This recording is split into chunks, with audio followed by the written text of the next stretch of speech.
Stone Wrestling fans in the house tonight. If you haven't heard about Anchor, it's the easiest way to make a podcast. Let your boy tell you why. First and foremost, it's free. Can't beat that. Also, there's creation tools that allow you to record and edit your podcast right from your phone or computer. Anchor's also going to distribute that bad boy for you so you can be heard on Spotify, Apple Podcasts, or anywhere else people are listening to podcasts. You can also make money from your podcast with no minimum listenership. It's everything you need to make a podcast in one place. So download the free Anchor app or go to anchor.fm to get started. But, maybe smoke some first.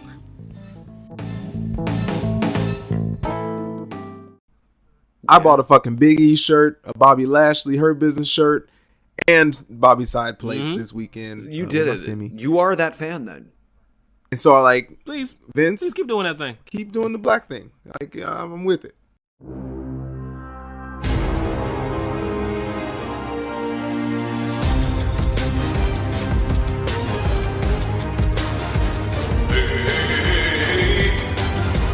Smoke weed every day.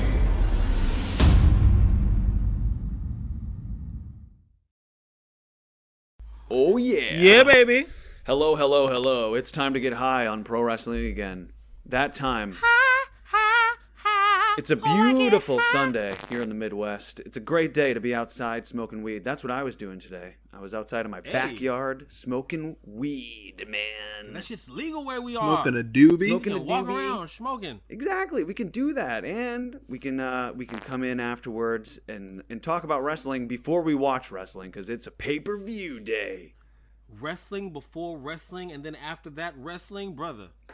It's all a little too much. Let's be honest. We're living good lives. But we're not going to complain, and that's us on the 420 Wrestling Hour. It's me, Over Easy, Kyle Kush, aka Kush Ita, and today I'm not smoking Kush. I'm smoking. It's rare that I don't, but today I'm smoking Jet Fuel Gelato.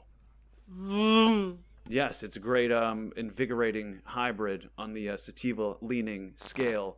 Hopefully, it's a good pair for FASTLANE tonight. Just keeping me in that jet fuel fast lane. That's what I'm hoping for. Arium, JB Bad, what are you guys smoking on today on this FASTLANE preview show of the 420 Wrestling Hour? Well, I am smoking on Super Glue OG. OG. 82% cannabinoids, Woo! and it will get you high. The seal of approval from JB. That's the belts idea. on belts. There you go. The doctor of nuganomics. So you think you're unsmokable. What you got, Ariel? Yo, what up? It's Arium, a.k.a. the Canarium, a.k.a. the Stone Cold Stoner. I am smoking Kyle Kush's favorite lemon He got the bean. I got the lemon bean from Sunnyside, and also got a St. Patrick's Day hat from them for free called Luck of Dude, the is Irish. Were you guys giving those out I down have there? the same Irish. hat. I have the same green Luck of the Irish hat. I also have the long sleeve T-shirt that goes with it. Oh shit, we gotta wear those Absolutely. sometime to I also freelance. have bandanas, and I have several, so I can give them to you, and we can be you guys, and we'll be the Luck of the Irish trio at the next freelance wrestling show, it's got to happen soon. Has to. I know Honestly, this goes straight into my news. If you guys want to talk a little bit, you guys are ready Oh to go shit! The into it? Canaries are singing. The birds. They're singing. The birds. The Canaries are here. They have brought the post. The news is here. What do you have for us? I don't know if you guys saw this, but Kylie Ray announced her return to Is wrestling. she wrestling Yeah. Thunderosa, right? Yeah. Yeah, at a Warrior Wrestling Stadium Series June Yes. 5th.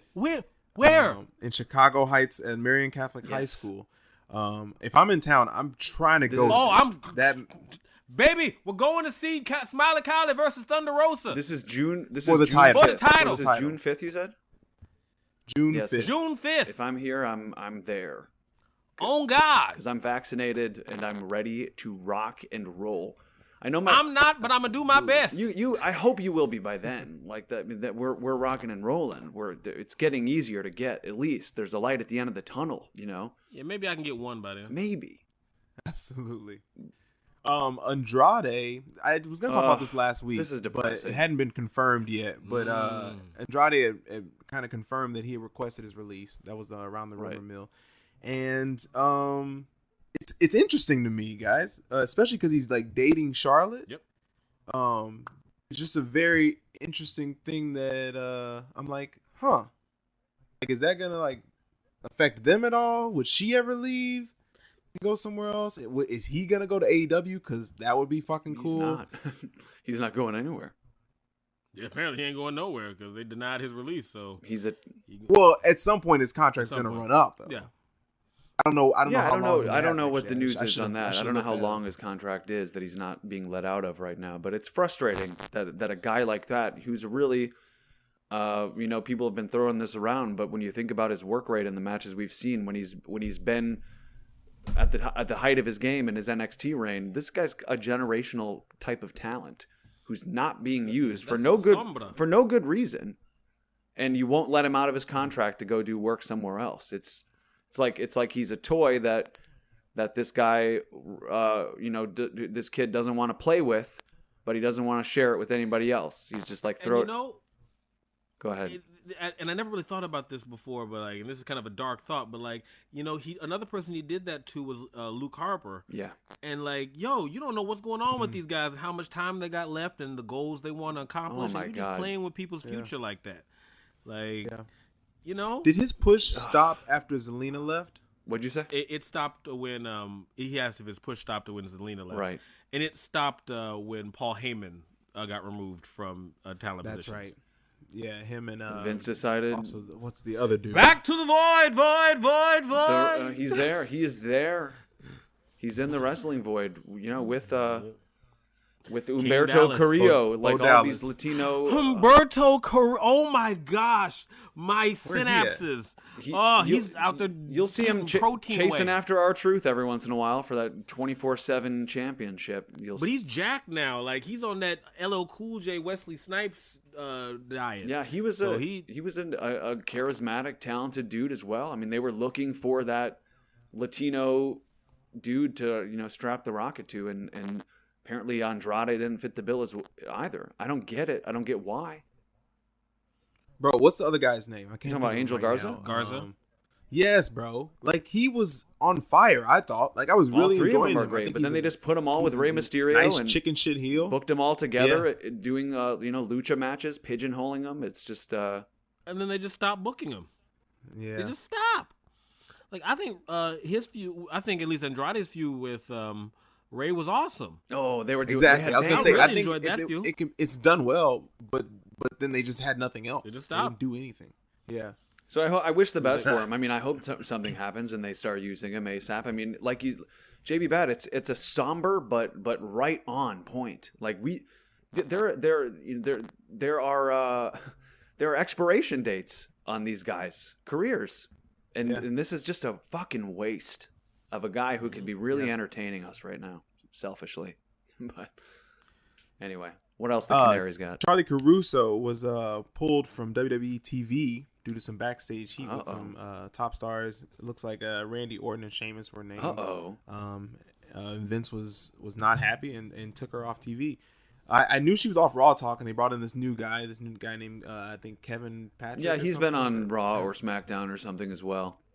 Yeah, he's not bad, but I was just like, where's Charlie? So it's interesting, and everyone's talking about like she may be like just done with it because she's making ESPN money. Anyway. I get it, and maybe it's time. Before it's funny that this has come up in the news and the dirt sheets or whatever, because for a while I've been watching Charly Caruso on things, and when she is on TV, it looks like she's not that invested. It's like she's kind of. I get the kind of vibes that I get sometimes from JR and Shivani of like the stakes aren't that high with her. Where as I want agree. that. There's been a couple times I've been like, Charlie, if this isn't ESPN, just go do ESPN or whatever you want to do. No hard feelings, but. And I wonder if it's not a slight to wrestling as much as she just is like in so many different places at once. God bless her. Like I bet her schedule is like insane to where like. I gotta be on First Take tomorrow morning, like in a whole different state. Like yeah, like I'm just getting through with these interviews. So I think it's probably a good move, honestly. Yeah. Get somebody in there that's like excited. Yeah, you want people there who love the business, right? Yeah, Exactly. Just one more. TBar. I brought this up with JB when we were in pre-show today, but TBar got into it with some fans, or just kind of just had some shade to say. He some was in his fans. So fifties. like, Ringside Collectibles put on Twitter some Mattel WWE images, and TBar said, and his next tweet said, "People pretending that they love and miss this guy, then not actually supporting him or buying any of his merch is such a typical and unfortunately expected indicator of how we got to the place where we are today." And he was in his feels, but it got me to thinking. I'm like, damn, is it on me to help a wrestler succeed? Like, do I need to spend with my money in order to make sure the talent that I love the most is succeeding? Is that really how they look at the numbers?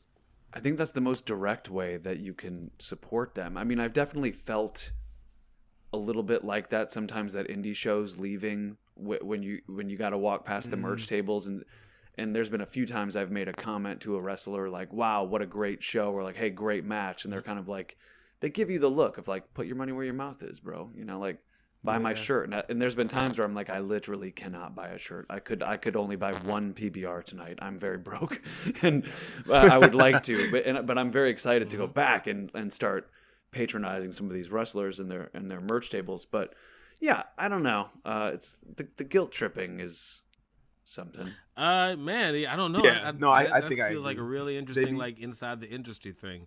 Like, how much do they know? How much are they watching those numbers? And like, I watch a lot of Being the Elite, and that's a huge part of their thing. But like, I guess once you get to WWE, you know, as a layperson, you don't even imagine that they think about it like that. They're just kind of getting the cut, and it's fine.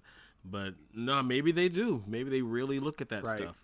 So if that is the case, like, it matters. Then if you're a fan, you got to support your wrestlers if you want to see them do well. I bought a fucking Big E shirt, a Bobby Lashley Hurt Business shirt, and Bobby side plates this week. You did it. You are that fan then. And so I like, Vince, keep doing the black thing. Like, I'm with it.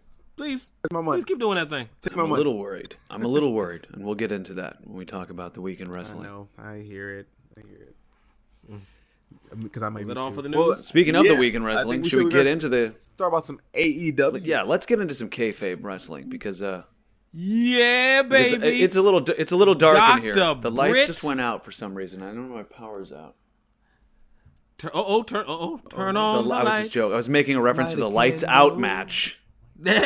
Spell this out for the stoners of America. You never know. I had a power outage this week. I was feeling you. I was like, oh no, I'm not an actor, you too. so I know I can be very persuasive when I'm joking. So, no, this was the lights out match, and my God, Dr. Britt Baker, how do we not start girl. the 420 Wrestling Hour talking about this match this week? That was she is a mad lad, absolute mad lad. What? They both are. Let's not even. Let's not forget about Thunder. Thunderosa has been getting kind of overshadowed this week, but I get. Yeah, but she was. I don't think so because she was the wrestler of the week. Well, she won the match. Yes. But no, I get what you're saying. Yeah, about but the star-making turn here by Britt Baker. Like, this is like, if you don't know what, like, Thunderosa is awesome, and I think Thunderosa was one of the coolest women's wrestlers that is going today, but we just learned something about what Dr. Britt Baker is about as a performer. She is insane. Yeah. She is Lady Mick Foley. Something happened here, but right before our very eyes. It's something. Yeah, it's like this character had all the potential in the world, but then it had kind of at first. And then it kind of plateaued where it was like, what's happening with the dentist character? Is it any better than Isaac Yankem at this point? I mean, what is she doing? And I guess like there's a lot to be said for under promising and over delivering, which has been a phrase that's been thrown around a lot this week. But it's exactly what happened. Even for me, who did not watch the show live, I can only imagine how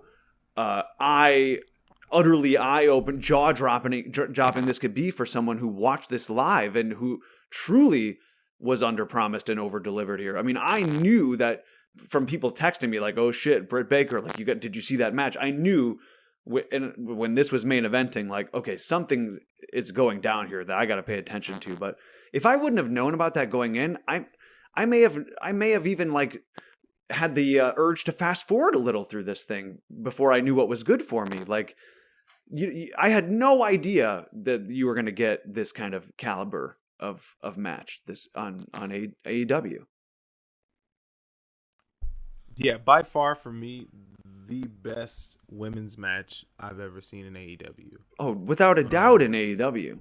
Yeah, like by far to me. This match was outstanding. These ladies are stars. I think Britt looked fucking badass, just bloody as shit. Like, how can you not just look like so fucking cool when you bring out the tacks and you're just bleeding from the top of your dome? Like, the imagery that these matches make is just beautiful. Excalibur, I'm so thankful for you, by the way, because these other two motherfuckers to your left and your right were just sitting back and acting like this was not happening in front of them.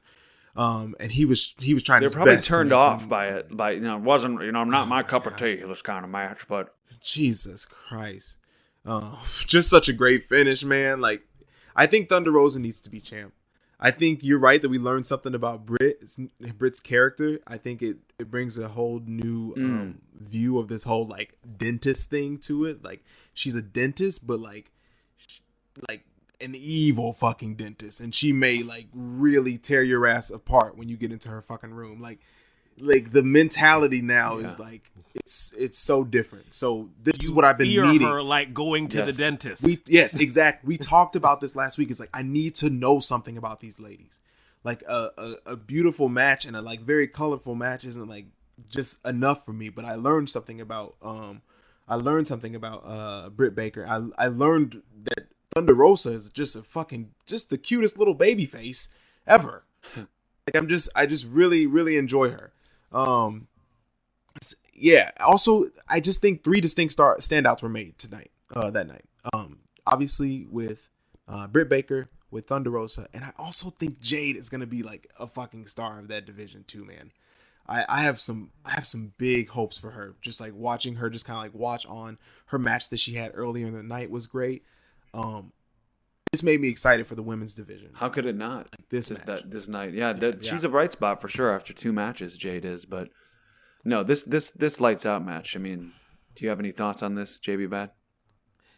It put me in the mind of Austin versus Brett at WrestleMania 13. Like, and especially when you said that how Thunder Rosa needs to be champion, which is exactly what happened to Brett after he beat Austin. Like, Austin was the future of the company. Brett wins the feud, has a rocket strapped to his back, and goes on the best character run of his career. So people kind of lose sight of how well that match worked for both entities in it. Right. like this is exactly who I want to see face Sheeta. And I wanted to see her face Sheeta for a while, and since their first match, title for title, because I wasn't fully invested in the Thunder Rosa character. I thought she was cool, but like, I wasn't there with it yet. Now I'm fully on board. Now I feel like I have a connection with her story. And this feud has been so well built. We talk about the blood feuds. This is blood feuds. This is how you do a blood feud. They have been working their themselves against each other for months now. Mm-hmm. And what a blow off match. And you talked about the imagery, like Britt Baker smiling at the camera through the blood, like it recontextualizes this dentist thing. She drags you into a dark, scary, bloody, disgusting place, and she loves it. Horror movie dentistry going on here. Yes. Like, forget Rosemary. Britt Baker is the scariest motherfucker in AEW. That's a horror film. Like, no camp. This isn't like Little Shop of Horror Dentist. This is like, I'm afraid. She lures you in like a siren. Like, it is. It was so cool to see that. And just from the match construction, I talked about how she's Jay White. Like, she she has to be in there with a comparable talent. Yes. To make all these spots look wonderful. If you can't do the spots, well, she can't make you able to do the spots. Right. And the nature of her character, she's not doing the spots either. And now she's limited. Now she's limited but if you put someone who can excel, well, she's gonna fly with you. You know what I mean? Like, woo! What Completely a agree. match! I mean, yeah, I think it's without a doubt the best women's match in AEW history. But how how hyperbolic can we get here? I mean, we're a women's match of the year, women's match of the year so far. Where does this rank on the all-time women's match of all time here? Can you? Ooh, that's what I'm saying. Because this is what Dave Meltzer did. Let's go. He said this is. I'm willing to say. I think top I am 5. too.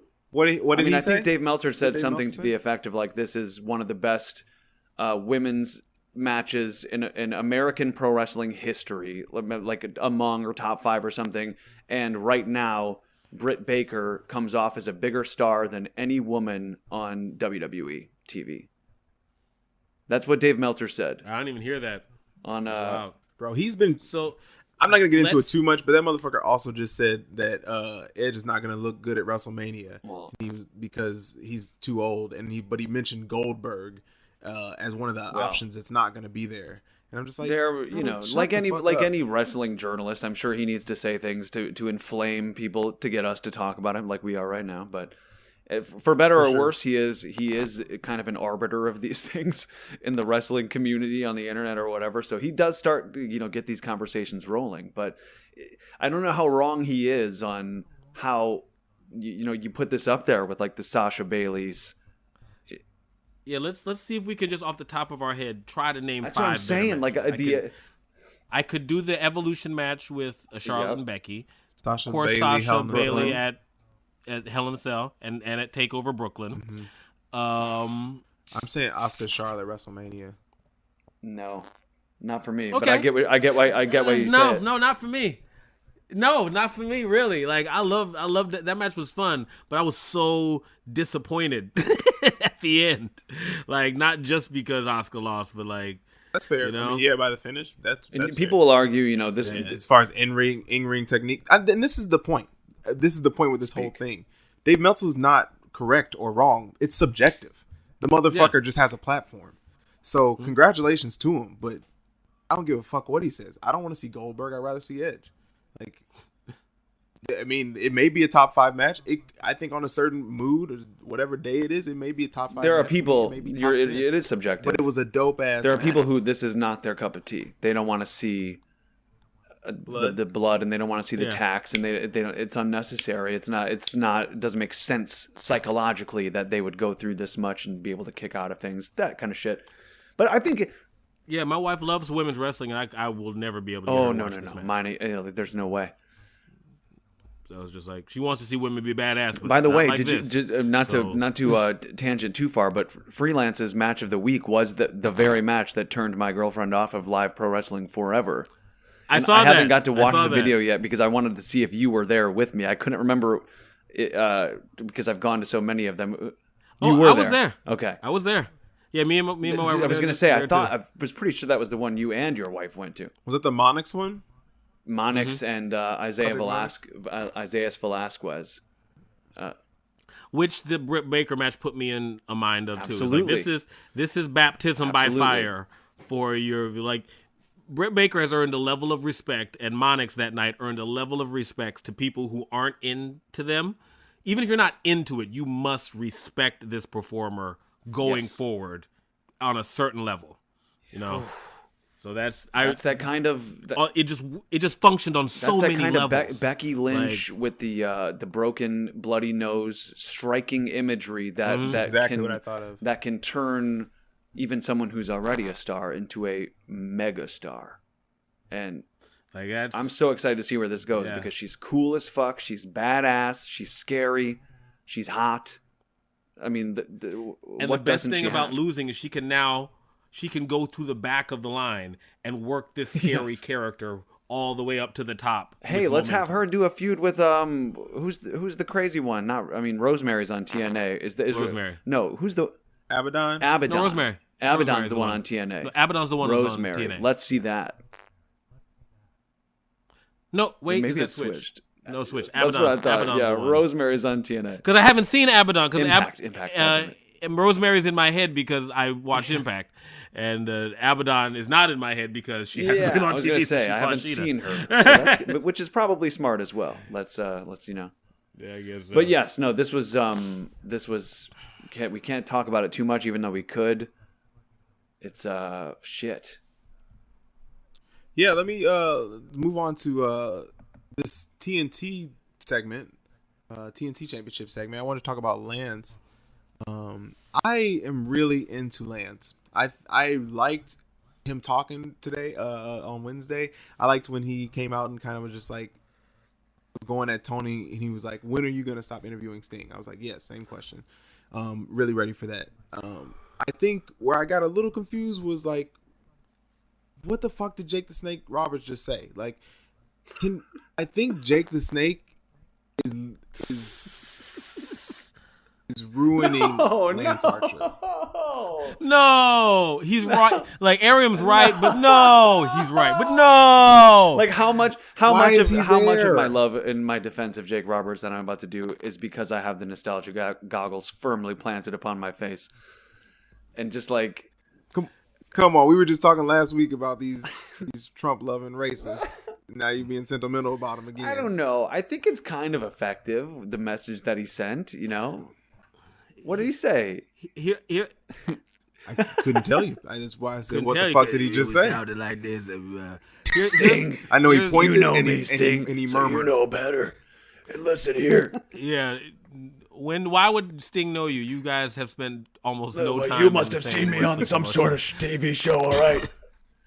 There was a documentary about me. Old, like what is? No, I'm with you. How about this? What I'll say. I will forever be thankful for what Jake the Snake has given to Lance Archer, but it appears he has already given it to him. Is this a bit of dead weight syndrome here? It's a bit of that's dead what weight. I think, man. It was very valuable to him up front. Very valuable. Question. Do you think Jake Roberts physically could take Lance Archer's finisher? There was a moment where he couldn't even walk up the stairs the other match. Like, I don't know if you guys saw this, but he had to like double lift his leg to get up the fucking stair by the ring. Like, no. Did you see the way he sold that super kick from Penta? Like, he had to drop down to his knees, crawl, roll slowly. He's still getting out of the ring. Like, it's a marvel to AEW camera work that they were able to do the rest of the matches without showing him. He was sitting on the apron of the ring after he did that sell, and like he was like in the camera angle, sitting up because distracting from the match because they were finally like, get the camera off of Jake Roberts. Because he can't fall to the floor because he turned it to Aaron, powder. You might have a point here. His bones are made entirely. It was cool of when it first happened. His voice is so gravelly. I just think Lance. It was definitely cool when it happened. Fucking ready, man. Lance is ready. Yeah. I think Lance might have to do. He's so. Lance might have to shake this loose weight up. Maybe he doesn't give him his finisher. Maybe Jake sees it coming and he's like, I'm smarter. I'm the smartest. Got the wickedest brain in the game.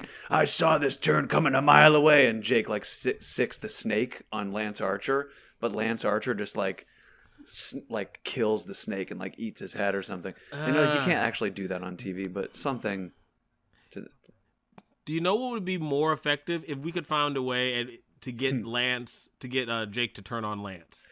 Oh, and then go with the good guy monster thing. I mean, just because what do you do with you really can't hit Jake the Snake as we see. That's true. I don't know what they're gonna do. I don't know. You know what I mean? You just can't hit him. I'd like to see Lance get a snake sicked on him. That'd be kind of. I think Jake Roberts probably has a contract, so unless they have something else in mind, like where else does Jake Roberts go? He's probably stuck with Lance Archer for the time being. Yeah. I don't know how you break that up, but yeah, you're right, Arian. But it's exciting everything that's going on with the TNT title picture on the mid card. And a lot of it happened in that segment. Yes, Lance is going at Sting. Team Taz Brian Cage, is breaking up. Good guy. We are going to get Powerhouse Hobbs versus Taz, versus Brian Cage. I can't wait. I did not see that breakup coming. Me neither. They surprised me. me. Fuck, we got a lot of breakups happening. Let me focus on one. wonderful swerve.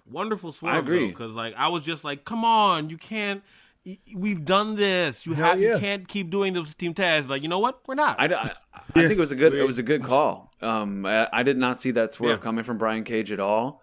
I think Brian Cage is the kind of guy that should be getting more featured singles matches. I don't know how much of a personality he is, but his matches are really fun to watch. And like the thought of a good guy machine Brian Cage versus a bad guy Miro is exciting to me. Those kind of matches, but who's Miro? The greatest sports entertainer in the world today. Oh, okay. His viciousness is his presence. His presence is a presence. The Miro segment with Kip Sabian this week. I kind of liked it. It was effective. He didn't. I think he said something like, "The worst thing for your career is having your wife at ringside." And that was funny. I literally wrote, "I don't know. You're literally no better without her." So just you give it time. You just wait till he turns on Kip Sabian and becomes a real bad guy and all this bad. I'm not giving up on Miro yet. I'll give it time. Because AEW is impressing me a lot. I feel like it was since I've taken the initiative to watch it every week and make it daily viewing. It had been on a kind of a precipice level for a while, but this past week I feel like it just truly came into its own on a lot of levels. I'm gonna bait this. I'm gonna bait on this. Why are we giving time for them to work on to start Miro, but we're not giving them time to start Keith Lee? Well, at least Miro's on TV every week, but not effectively. And that was my point about Keith Lee not being on TV. I mean, I'm not giving him time. I'm mad as hell that Keith Lee ain't on TV. Yeah. But yeah, would you rather him on TV not effectively or off TV? I don't think Keith Lee. Well, I mean, I'd rather him be on TV, and I don't think that Miro is as ineffective as maybe you think he is. Oh my God. I agree. That's hilarious. I think there's. I mean, you're giving him a complete F. I think the story's being told. Yeah, bro. He popped out of a cake. I mean, what did he do in the freaking wedding segment? I get it, brother. Like, I get that you're not digging it, but like, it's working for some people. It's working a little bit, and I can't imagine that Keith Lee wasn't working for some people. That's why I can't imagine that he's off TV. He wasn't working. His matches were fun. They were awesome, and they were going well enough. He was hurt. That's one thing, but I didn't see where it wasn't working. I don't think it's not that it wasn't working. It's just that I don't think they had a program to put him into at that moment. I'd still rather see him on my TV once in a while, even if it's just him, like, having the occasional squash match. That's the wonderful world of wrestling. I think it's a sad thing. Keith Lee is in the wrestling abyss. Is the abyss? No, he's heading towards the giant Royal Rumble. He's gonna be there. No, but I want to go back to AEW because I want to ask Kyle a question since he's been enjoying it. Would you say that AEW is the pinnacle? Right now, I think it's hard to argue that it's the pinnacle. It's the highlight of my viewing week, and I think we should start doing this every week too, since we cover the week in wrestling. Which show was the MVP of the week? And for me, that was AEW. It's hard not to give it the MVP because that lights out match was all time great. But even this MJF promo was so awesome to me, and this whole Pinnacle thing. At first, I was like, I don't know if I like the name Pinnacle, but then I don't know. I was just completely sold. Where are you guys at? Yeah, I think it'll grow on me. Like, I didn't think I'd like the Inner Circle when I heard it, but like, I think it just depends on, is it a cool group? Like, and I think that was a MJF knocked that promo out of the park. Clear out of the park. Like, he is. Oh my gosh. Like, that part where he loses his mind, goes full Ric Flair and says, like, yo, motherfucker, I'm 24 years old. Put your fist through the damn TV screen. I'm going to be in your face for the next 25 years. I was like, you son of a bitch. That was dope. He's doing the work, and he's just, there's nobody more committed in the game. That's why I gave him Wrestler of the Year last year. And now, I mean, this dude is 24 years old. Like, you can build a dynasty around a talent like that. Any thoughts, Ariam? Yeah, man, it was a good segment. It was a great promo. I thought Tully had a great promo. I liked that line that you just highlighted about him saying he'll be around for 25 more years. Like, I was like, damn, that is some fucking truth right there. I like when he said, "I guess I am Judas now." Like, I loved that shit. Yeah, I forgot about that. I didn't know this. Just didn't know this stat, but that FTR is Grand Slam Tag Team Champs. I just thought that was a really fucking cool stat. Like, I'm not a huge FTR fan because their whole gimmick is being like not flashy, and so that is something that's always like deterred me. But as far as in-ring wrestling and like championships across multiple brands, perfect usage for them for non-flashy. They fucking done it. You know, no flips, just fists kind of enforcer guys in a faction. There's no better usage for dudes like FTR than in this faction. And Sean Spears as the chairman, kind of as like the crazy death match guy. He's like the ace in the whole wild card. Mm-hmm. Like, you don't know what he's going to come out and do something violent. Like, he's the one that's going to hurt somebody. Like, and yeah, Big Wardlow. Like, they could play off each other really well. Like, you got all the parts covered in very interesting ways. Effective. And then MJF is doing the work on the side on Twitter or whatever with explaining how long term this has been and everything, which you can get into yourselves and go read, but it's all the holes being filled and the lines being tied together that I want, and it's the long-term storytelling that I want in a wrestling show on a weekly basis, and it's everything I want. What do you think about the Eddie Kingston John Moxley versus the Good Brothers match? Huh. Good Brothers looking a little light, on the titles since they lost those to Sacrifice. having a rough spot. That's what we'll call it. Yeah, it's cool to see Moxley and Eddie doing, being a drinking buddy tag team, going out there, going to war. This was it was a fun match, but nothing will be burned in my memory from this match more than what happened afterwards and the iconic image of Kenny Omega, the greatest wrestler on the planet, entering. God. This dude doesn't even need his belt. He didn't even have his belt for this whole segment. Like, he's the champ. Where's your belt at? He doesn't even need it. He just comes out snapping, nonchalant, just like out here living his best life. It's money. It's fucking money. Print it.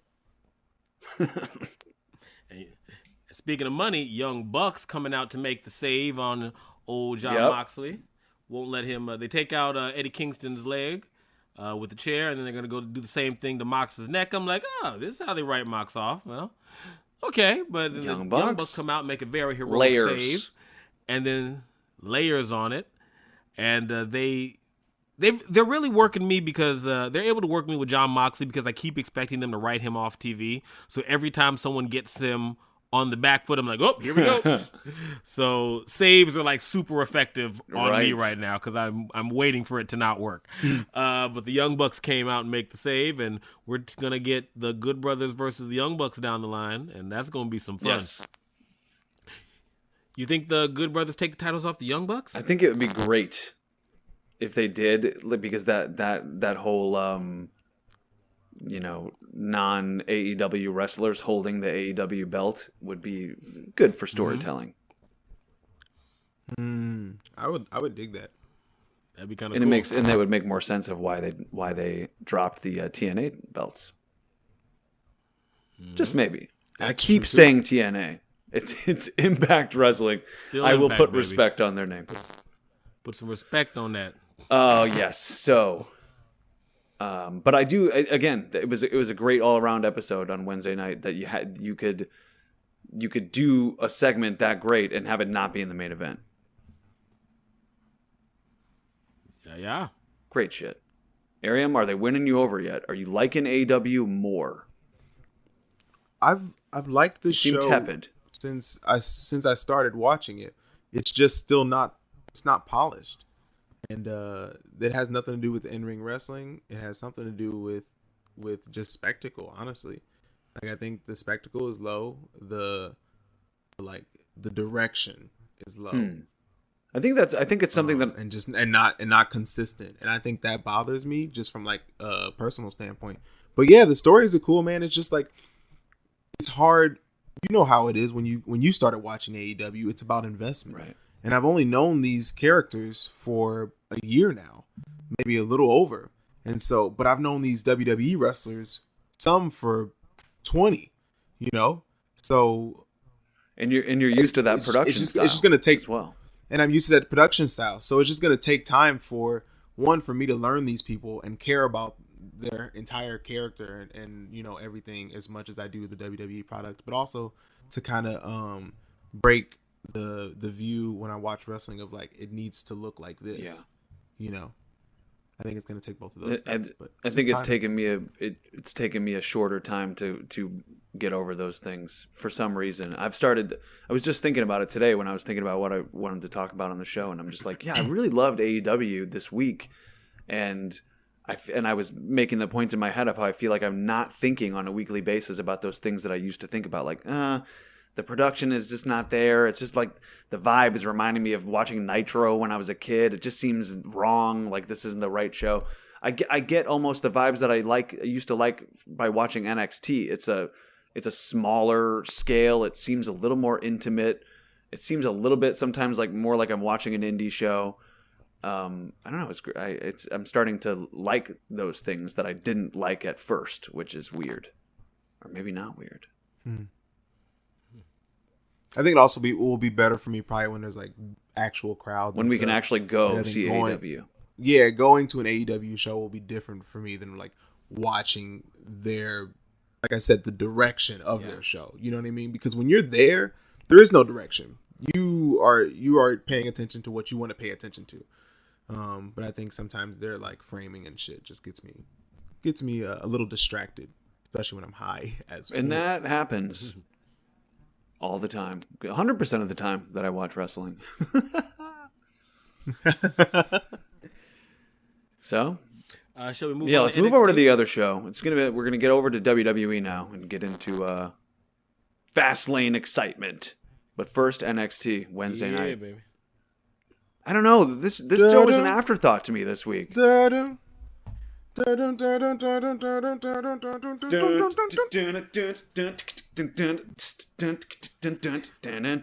just remixed it. I don't know. I don't know what was going on, bro. I don't know what it is, bro. But I think I popped for Walter like coming out over to. Hasn't been doing shit. Like he hasn't been doing shit, and I just love Tommaso Ciampa, and I was like, what? Walter versus Ciampa? I had no idea. Give it to me. Hell yeah. No idea you wanted that. Had no idea I wanted it or could have it. But it makes sense and I want it now. Old man Ciampa. And Walter's back to reclaim his lost honor about them chops. He chopped the fuck out of Ciampa. He was back on American soil and was not going to let that happen again. No. Not again. Fuck you, Drew McIntyre. Yeah. Wow. I popped for Walter on NXT gosh. proper. This was fun to see him back. And we saw like the Imperium coming back, you know, like a couple weeks in a row, and I was like, I don't really know what's going on. But then just to see him, like I feel Ring like, General. yeah, when shit changes, like it's different when Imperium shows up, but then when he fucking shows up, it's like a change in the atmosphere. Right on. Man. I fucking love that dude. He's dope. So we'll see what happens there. Finn Balor and Karrion Kross are getting into it. How do we like this main event storyline going on here? Are we high on this? I like Scarlett. I like her a lot. So NXT was a lot about Scarlett this week for us, was it? Yeah. I will say dominated this, the best of men are men at dominated the text thread this week. Oh my gosh, she's so fine. I can't say too much. Don't do it. Don't do it. Don't do it. I've already given myself to another, with Jordan Grace, but I was almost to unfaithful. Quote JB Bad, he's just a man trying to watch NXT. I'm just trying, okay? It's not fair, the world we live in. No one said it would be fair. The baby doll outfit, come on now. Come on, you can't do Scarlett like talked that. a lot more this week. What did we think about this? Mm-hmm. You know what? It's kind of what you were saying. I was enjoying the presentation so much that I didn't pay attention or care to the fact that nothing she said made a bit of fucking sense. It's hard. Yeah. Yeah. I don't know what the fuck you're talking about, or if it even turns out you're wrong about what you said at the end of the night, and who gives a fucking care? It was so fucking cool. I was entertained. Right. So, I don't know if there was energy. enough blood in my brain to really think critically about these segments, and maybe that's the point. Maybe with it Scarlett. is.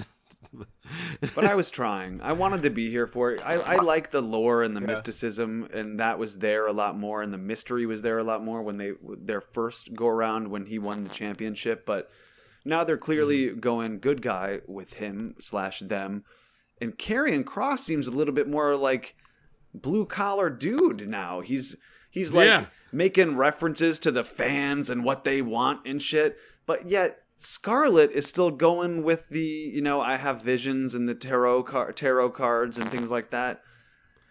That is funny. That is a fun like dynamic. Like yeah.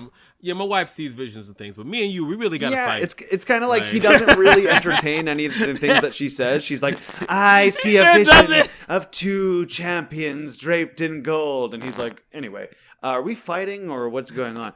It's that kind of that difference is a little stark for me, or at least it was, and I was just like, what is she going on about? Are they gonna? Is she like forecasting a tag team championship thing with them? And then it was just like Oni and Danny Burch came out, and I was like, I guess she was like, that was a little on the nose with that prediction. I'm like, what is happening here?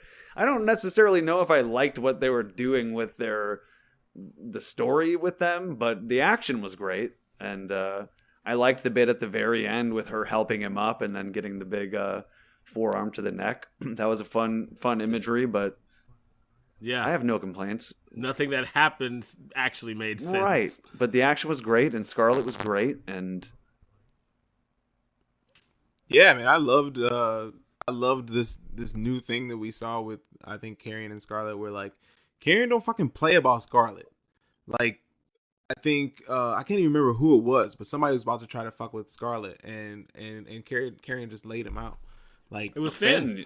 It was Finn. Yeah, it was fucking Finn. On accident. I just love that. I was like, so it's like that's his weakness right now. So like that adds a whole different thing too. Like, I don't know if it's like his weakness or it's just like his power up. If like you piss him off with Scarlett, like here It'll comes be some, both. like, extra aggression. Yeah, it can be both. Depending on who he's fighting against, so yeah. Yeah, that was exciting to see. That's what I was saying about the Fiend and Alexis, and you weren't digging it with that. Yeah. Maybe just because the pairing wasn't organic. Yeah, the Fiend's different. And also, when they got together, he immediately left. Like, we never got to see them together for a long time. Yeah, but I get that. They were trying to synthesize what they should have been trying to cook slowly.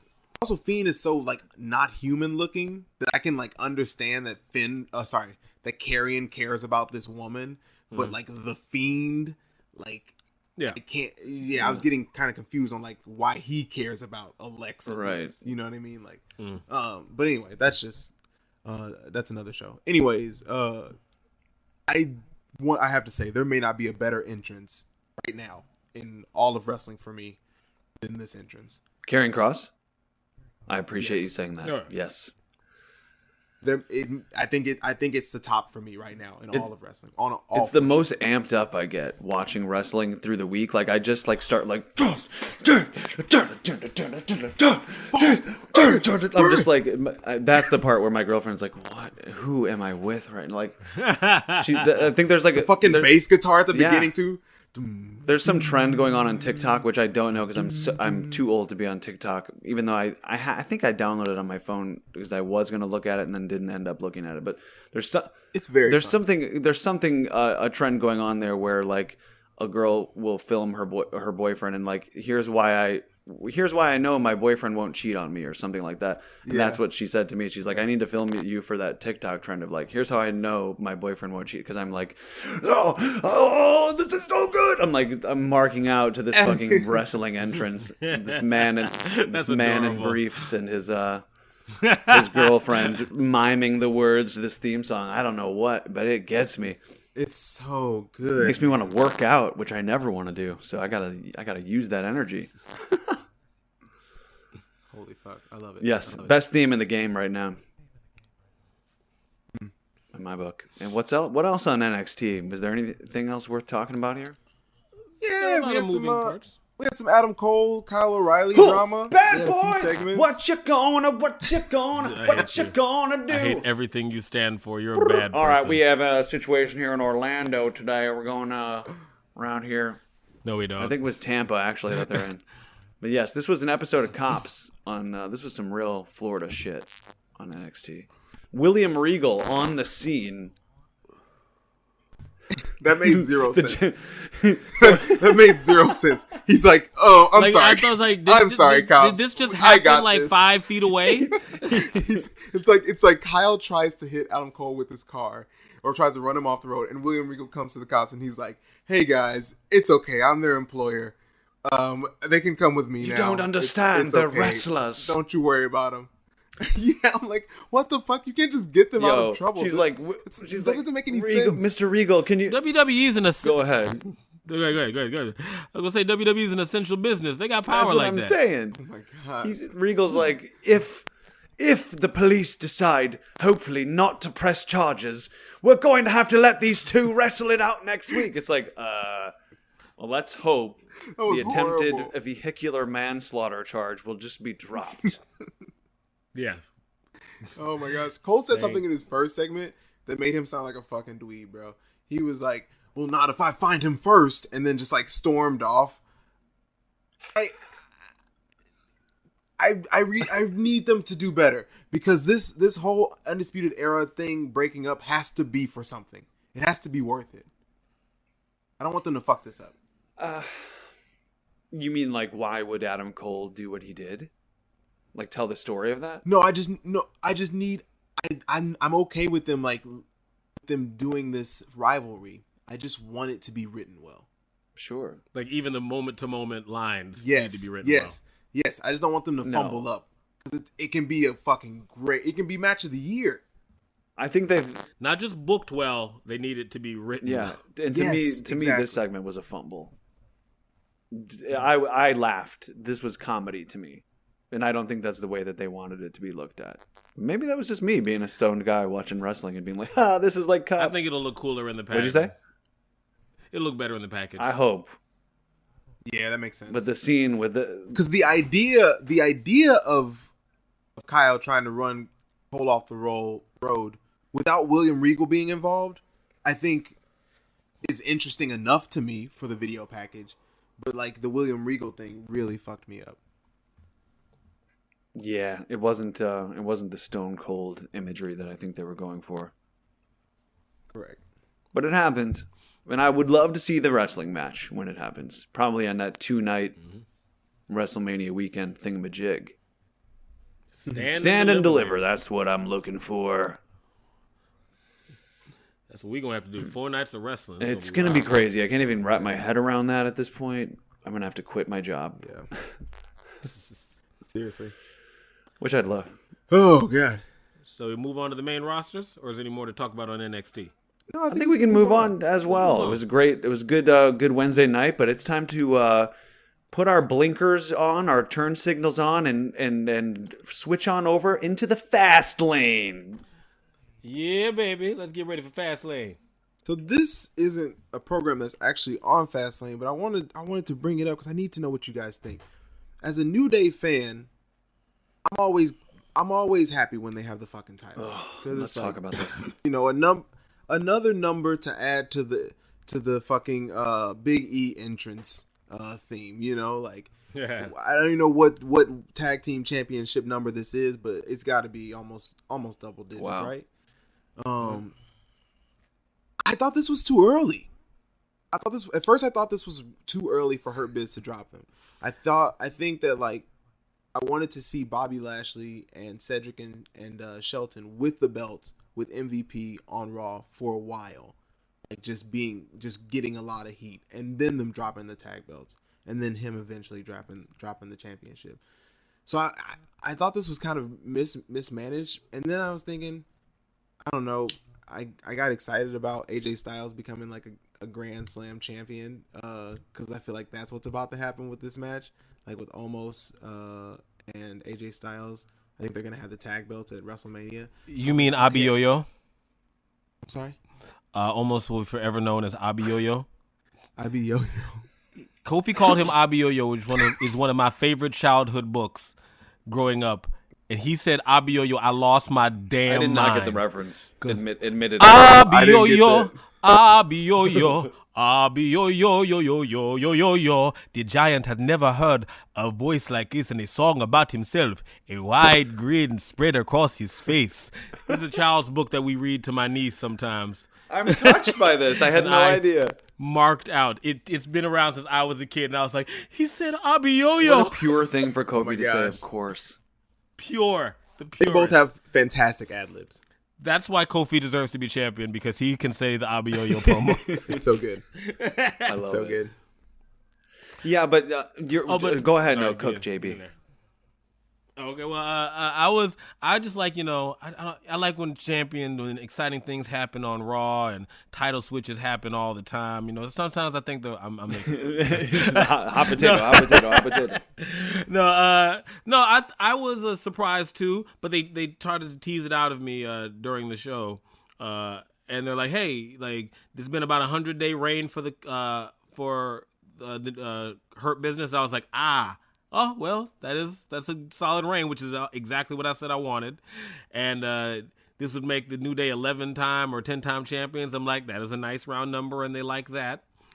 And then I thought about the Dirty Dogs over on SmackDown as also heel champions. And I'm like, and I start thinking about New Day having their G1, G4 specials going on. Like Mania season. Who sells it's tickets media on season. the poster, I was surprised that the Hurt Business got it off of them for these reasons, so that I wasn't surprised when they got it back. So you think it was all just to get this Bobby picture with them? Yeah, kind of. Yeah, that kind of thing is like we saw it. We literally saw it. We did see it. We did see it. We didn't see it. Not it's a at all. fucking blip, though. It's a blip. But what is anything? 1 week, 2 weeks, a picture. It's 1,000 words. We will always remember that. We will remember the picture, but this is what concerns me about the Hurt Business and their future, is because since that photo was taken, I mean, I don't think we've seen the Hurt Business together. We've seen the executive branch, Lashley and MVP, but all we've seen is the tag champs dropping the belts, and they have not been together. They've not entered together. So it concerns me a little bit about their future. I understand why they dropped the belts, because it's WrestleMania, and you got to get the belts on New Day, so because you want, like you said, Ariam, the Grand Slam dangled there for AJ Styles. As soon as AJ's music hit, I was just like, okay, now I know why Her Business dropped the belts, and I'm not even mad about it. Like, I think it's a good debut for Omos. I think so too. And I wouldn't even mind if they took the belts off of the New Day, just because I want to kind of see the picture of AJ Styles and giant Omos with these belts. But I wasn't ready to see the Hurt Business. I wanted to see them together holding all that gold, and I wanted to see shit happen, them running the show at the top. But now I'm concerned about where they're going with the Hurt Business, or maybe they're just going to concentrate more on Lashley, which maybe for a season that's maybe the direction to go for WrestleMania season, because they can always come back. Yeah, you're right. You're right. That is a lot of gold in one place, for WrestleMania season, and maybe you want to spread that around, but they can always get them back. Yeah.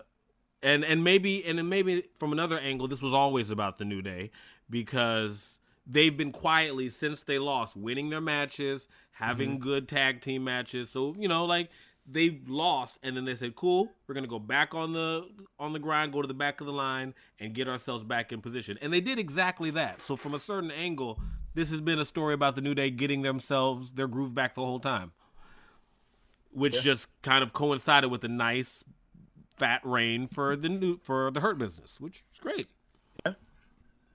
Yeah, I think that is fair. That's pretty fair. I just hope. We don't have to talk about it for too long. Sorry to switch gears, but I have to give him his props again. R-Truth is just so fucking funny, bro. Him as Stone Cold Steve Austin, I don't know, man. Maybe I was just the right amount of high, but it was perfect. He was like, "Oh, what you want? What you want?" He was like, "That right there. I want that. I want my baby. I want my belt. I need that." I was like, "This dude, I actually thought that was a perfect segment, because it made Bad Bunny look cool and sympathetic and like a great guy, and it was the right thing to do. And it was. I laughed. I felt feelings. It was a great segment. R-Truth is the best. So good. He's the fucking truth. How'd you guys feel about the Nickelodeon segment? Yeah, Family Double Dare. Mark Summers hosted this segment. 2000. Yes, there was a lot of slime. Sweat and slime. Oh God, do we talk about this? Ladies and gentlemen, I would like to gather you together to lay to rest Braun Strowman. He came to us as a lemon in the Adam Rose group. He soon transformed into one of the flock with his little beard. He wrestled a while and had the heights as the Universal Champion, feuded with Roman Reigns, and he was laid to rest one day under a pool of gunge and gack, slimed forever, because you can't do this on television. You can only do it on WWE. Here lies the monster among men, Braun Strowman. The fuck! So, yes. So this either means that he's dead, because they're not advertising this match anymore on Fastlane. It's a mystery to me whether or not we're going to see this match tonight.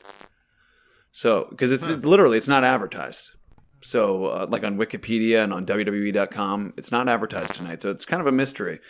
But yeah, so either he's dead because the slime was toxic, or his career this is some sort of, zombie. Maybe the slime was, hazardous, had like radioactive capabilities. This is a swamp thing. This is a Hulk situation. Something is going on here where the monster among men will truly not be a man anymore. Maybe he's going to be green and like he'll have superpowers or something. And maybe he'll wrestle in AEW, because that shit was rough, man. Like that's the kind of shit that makes me delete you. JB bad. Like, I'm trying to swing this somehow for Braun Strowman. Nah, he better swing low like a sweet chariot and come forth to carry him home. Like, that was the fucking worst, my guy. How you gonna let... Daddy said sail. What was that? God. What was that? You can't do that to him. Shane McMahon pouring gack on Braun Strowman. Slime. It just made him look so stupid. Just much more. This is their answer to the week before of Shane McMahon doing ASMR breathing sounds for 45 seconds. That was just a shout out to an amazing, on the latest Botchamania, they always do a really funny GIFs and memes for like a minute at the end of the episode. And somebody did that. They like made it look like a YouTube video, and it was like Shane McMahon ASMR 4 minutes breathing sounds, and it was just edited of him like oh my god. Like, not awkwardly not talking from that horrible promo the week before. It's so bad. I just don't know what's happening here anymore. I don't know, it makes me want to cry. Like, for all the talk about how much WWE loves big men, like, they make them look like shit. I like literal green shit. I almost feel sorry for Braun Strowman. Recently, I don't know. I can't fathom what the plan was here, or if it went wrong at some point. Now they're not advertising this match, so either they've realized they've made a horrible mistake and they've really fumbled the ball here, and they're just pulling the match and we're never going to hear about this again, or what's more likely is we're going to see the match tonight. Shane's probably going to win, and we're going to have to see Braun Strowman get his bully comeback at WrestleMania. The last time somebody got punished this bad, it was because the Click did the curtain. What did Braun Strowman do? Like, this is a burial. Like, fucking hell. That's the two big images of the week. One has I Britt think it's Baker actually covered in blood. One is Braun Strowman covered in gak. Yeah, I think you're I right. think- Those are the parallels this week. I think the worst part is that this isn't a burial, and they actually think that this is gonna make Braun look good. Yeah, no, that's what's wild about this No, whole they thing. You're can't. 100% right, Ariam. They think they've done him some kind of favor by letting him work with Shane McMahon and getting gacked on Yes. Can't WrestleMania. be. That's really the saddest of it all. They see this as a favor. Yeah, but are we ready for Fastlane? Has Raw prepared us for Fastlane? We We still got. Yeah. I think Raw is. this was. You mean in terms of like as This is as a Raw's go home show? Have they show, like- prepared us for Fastlane? Yeah, just as a concept, like Bobby Lashley's got. Yeah. Who's he fighting at the? Who He's is he wrestling fighting? Sheamus. Is he fighting? He's not. Sheamus For the championship. He's wrestling No. Sheamus. He's not wrestling. No, he's not even wrestling. He's Who's just chilling. wrestling Sheamus for the He's not championship? wrestling. No, it's Drew. Drew's wrestling Sheamus, just Sheamus and Drew in a no holds barred. Oh, that's right. So Bobby's got the night off. Yeah, That's right. because he's fighting. They also announced Drew is fighting Bobby at WrestleMania, and I just hate when they do Yes, that. this was my first note of the week. There was no build to that. You were just like, they're gonna fight. And they even Because worse, why? they announced it on Twitter before Raw. So dumb. Like they It makes me- proceeded to build it in the manner I think is important is correct, but like, why did you announce it? So What is dumb. the match we're watching tonight? 3 hours of television ahead of us, and you just you screw the pooch right at the top of the show. Yeah. Here's the main event that- for I'm- WrestleMania. We're announcing it right here in a graphic on the it's Like- the worst WWE thing. Now, what if these they're lies? Like, do you think there's a chance that it's a lie? There's a chance. Like the fact that they put out in the news that the card wasn't finished, and like all of a sudden they announced that this was the match. Like, do you think that is the match, or they're just trying to keep everyone? I on think their what's toes? more likely the match is that's why I think Sheamus is going to win tonight because at Fastlane, because I think they need someone to eat the pin. Who's going to eat the pin? Bobby Lashley or Drew McIntyre? Both these guys. Wait, what are you Huh? talking about? At WrestleMania. He's thinking that Sheamus is going to get added in some I way think it's to going to be a WrestleMania. triple threat somehow because they want Sheamus to eat this pin at WrestleMania. So that's why I think Sheamus So is going to Sheamus win wins tonight tonight. to legitimize his right to be in the main event. Because I don't agree at all, but I saw what he was thinking about. Fuck. If that makes complete sense. I hope that's not what happens, and that's not what I thought would happen. I mean, I'd rather see a one-on-one match because it's like who wins? Both of these guys who they've really protected, but Yeah. Yeah. Yeah, it was weird. Sheamus's promo made no fucking not. sense. He was just kind of wild and out Fella. there. And I didn't get it. They should have just saved this they should have just made this a number one contenders match. you know? So they could, and that's the move. But I don't know. Yeah. So what do you guys want to? Do you guys want to? Well, let's say predictions for the very end of this segment. Yeah, Yeah. I was just talking about Raw as a goal. But that's Raw. So Bobby and the Bobby's got the night off, and Sheamus and Drew McIntyre are wrestling at the top of this card on SmackDown. Right. I mean on Raw. On Raw. On Raw, but on SmackDown. Is Asuka wrestling Shayna at Fastlane, or is that? No, because Shayna No. and Nia have a tag team championship match. That's right. Yeah. That's WrestleMania, But, baby. but Shayna on versus Raw, we have an intergender match on Fastlane tonight. That's right. That's right. See how that goes. It won't be. We get to see the return of the mastermind. I feel like Reginald's going to show up in this match somehow. I hate you. We have to leave somehow. If it's not the Fiend, we riot. If it's a Fiend or we ride. I love it. You think the Fiend shows up tonight, Oh, he has to. or to something, Yeah, to save. or Alexa. maybe To save Alexa and for Mania. maybe that's the whole plan. Is he's got to come back to like avenge Alexa at Mania. That's another way they could go with it. and do it at Mania. That would be cool. That is an That would equally be valid cool. way Drop they some could go. Easter eggs on But the way. I will be disappointed. Because we're tonight. 3 weeks out, right, from Mania, so it's a quick turnaround. 4.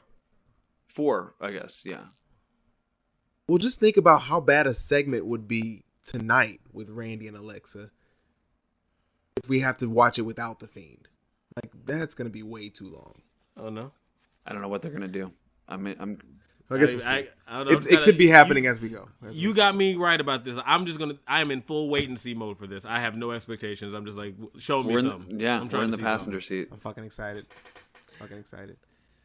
All right, let's hit it. Shall we hit What's up SmackDown? happening? Yeah, let's hit up SmackDown, man. Bitch, that's a lie because y'all gonna forget about the Impact Minute. I can feel it in your spirit, so I'm calling it myself. Oh shit! Yeah, I tried to tease it, tried to get it done during AEW. I can feel y'all forgetting. I know. All right, you want a minute, right? You got a minute? I got a minute on the clock. 3, Impact 2, minute 1. now.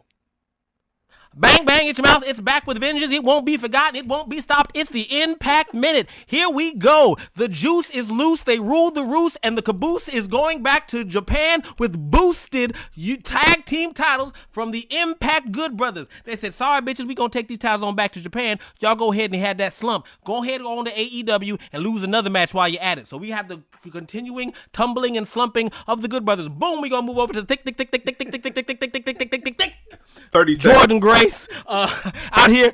She's in the match with Jazz. Jazz pins the champion. We're going to see Jazz versus Dina Purrazzo coming up. Then after that, we have the Don Callis coming out and cutting the promo. You have got to see this promo. Telling Rich Swann that the Kenny Omega is a new toy. Like he is the newest. You are the superstar of a year. This is a millennium. This is a wrestling. You are a superstar. This is a wrestling god. And you are going to have one thing happen to you. 4, Everything you're going to go 3, burns down 2, from the one with the angle, 1. and you're going to get the 1, 2, 3, and the wrestling god, Kenny Omega, will claim it all coming up in April. It's all coming together, baby. The secret hand. Was that my minute? You went over a little bit, but All right, okay. it was engaging. We don't want to stop you.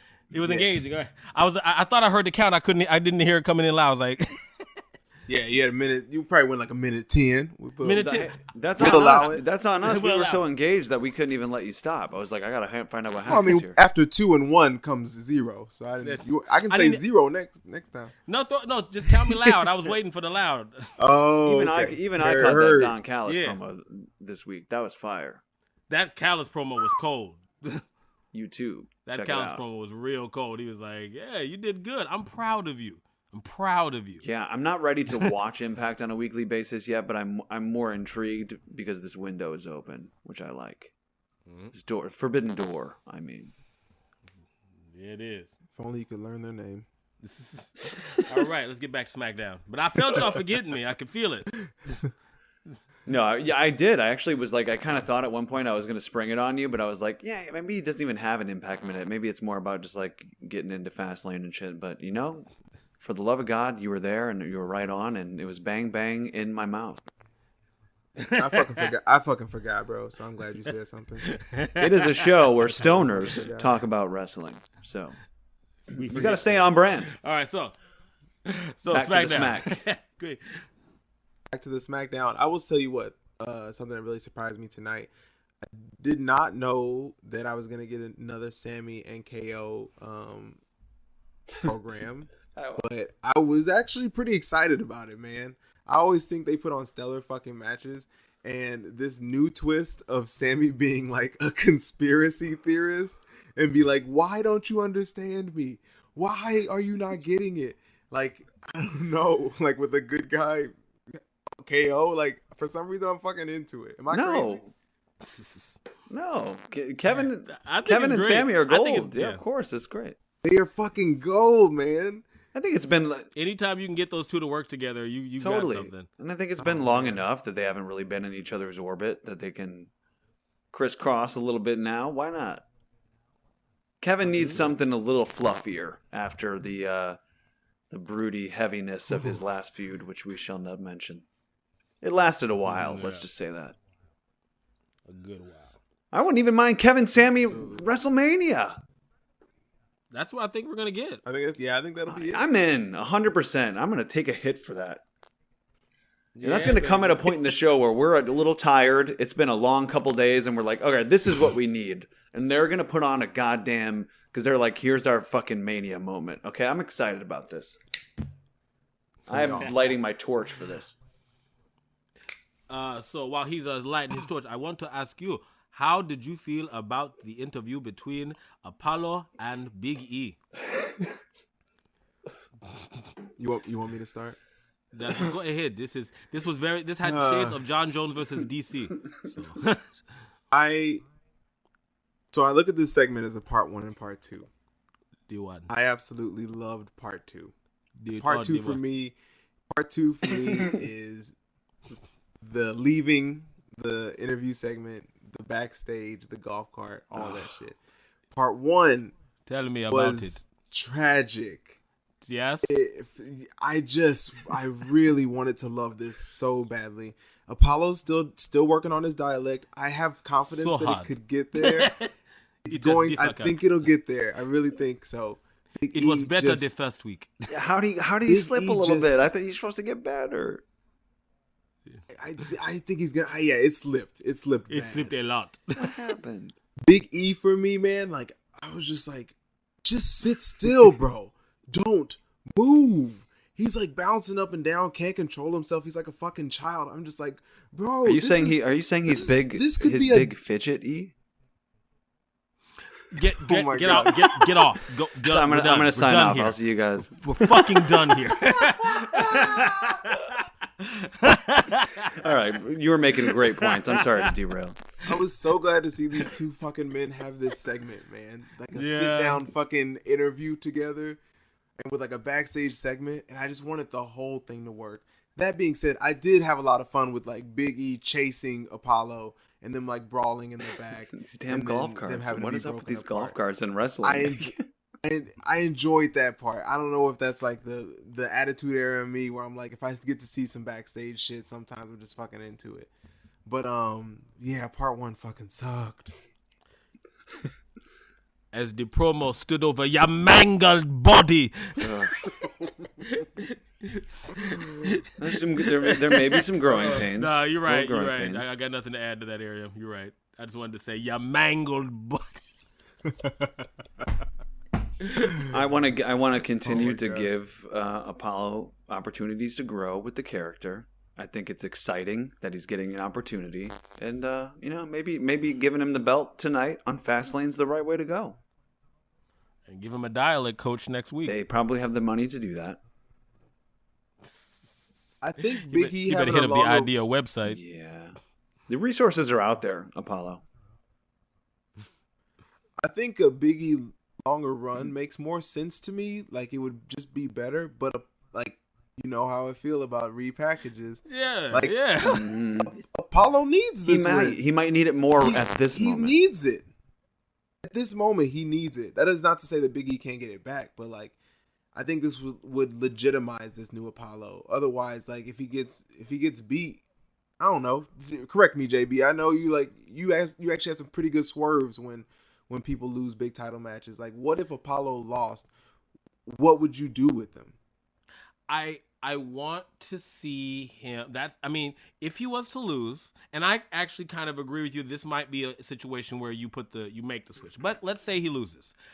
I still think you can recover. All you got to do is have him be pissed about it. Have him take it out on Shinsuke. Have him take it out on Dominic. Have him take it out on Ray.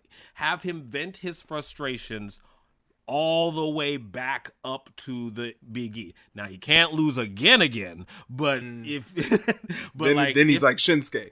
Then he does look like Shinsuke. If you lose, separate him, send him to the back of the line, and have him fume his way violently back to Big E. If you're going to make him lose. Now, personally, I kind of think go for the switch so Big E can chase into Mania. Yeah. But if that's not the way you're going to go it. I don't want to see Apollo touch the Intercontinental title till like SummerSlam, kind of. March him violently, kind of like they did with Bobby Lashley. Just let us never see it coming. And then when we see it happens, it's just like we appreciate it. Like he has been kicking a lot of ass lately, you know. Right. I can't even say nothing, dog. Like he been. That's a good point. Very well done. That's why I went to you, man. That's why I went to you. I know you fucking know. I fully agree. I think it would be good either way. I mean, I'd love to see Big E get the babyface come back in the feel good story at Mania. But if Apollo loses and and it makes Big E look all that stronger because Big E gets a clean win against like a vicious new Apollo, then I mean you got a juicy opportunity for someone to step up at Mania, whether it's Daniel Bryan or whoever, for like a fun Intercontinental Championship thing, and we see Apollo again at SummerSlam or something like that. I love that. I love that. That's good. On that, man, I have to go with you over Easy. I think you said this last week. Roman versus Daniel Bryan is much more interesting to me at this point than Roman versus... I actually said Edge versus Daniel Bryan was what was more interesting to me. But I agree with what you said after SmackDown this week. I agree with what you said. Roman and Daniel Bryan is the match I'm excited to watch for tonight. And I think it's really a testament to Daniel Bryan and how important he's made this match. Yes. Mm-hmm. He's almost too good at his job. Him mentioning WrestleMania, we talked about this last week, but they just rose the fucking stakes. You mentioned something, and you were mentioning it in jest, and you're talking about how Dave Messer said Goldberg would be a bigger something match or a better match than Edge.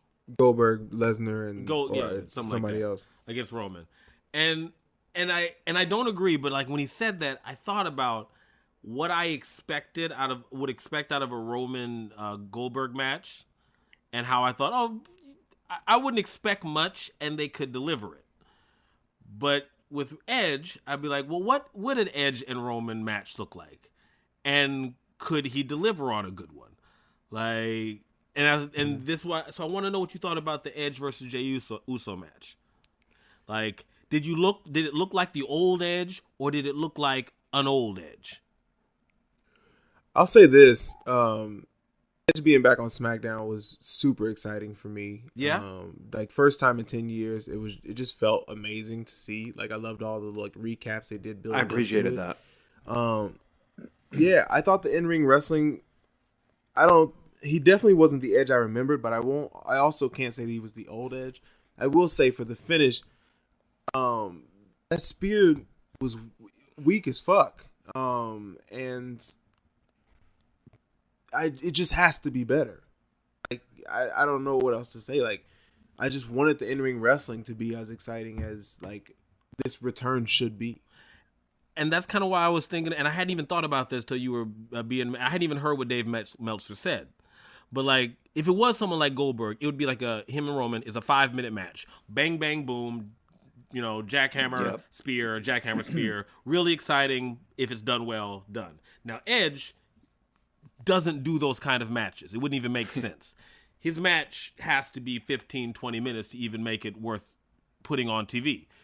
Do you want to see a 20-minute at this moment Edge match at WrestleMania? It's a fair since question. It can't be a 5-minute match. Since the character doesn't do 5-minute matches, that's not his thing. I think Okay. I think at this point I still would rather see Roman versus Daniel Bryan. I think to me right now that's the more interesting one to me. When he said you can't tap me out, and no one has ever tapped out Roman, I was like, holy fuck, like that's a fucking cool stat, man. Especially just like throw out there. Mm-hmm. But I mean, an Edge Roman match, man, I think I'll enjoy it. 15 to 20 minutes, like I hope eight of that's going to be at the end of a long. It'll be fine. Night.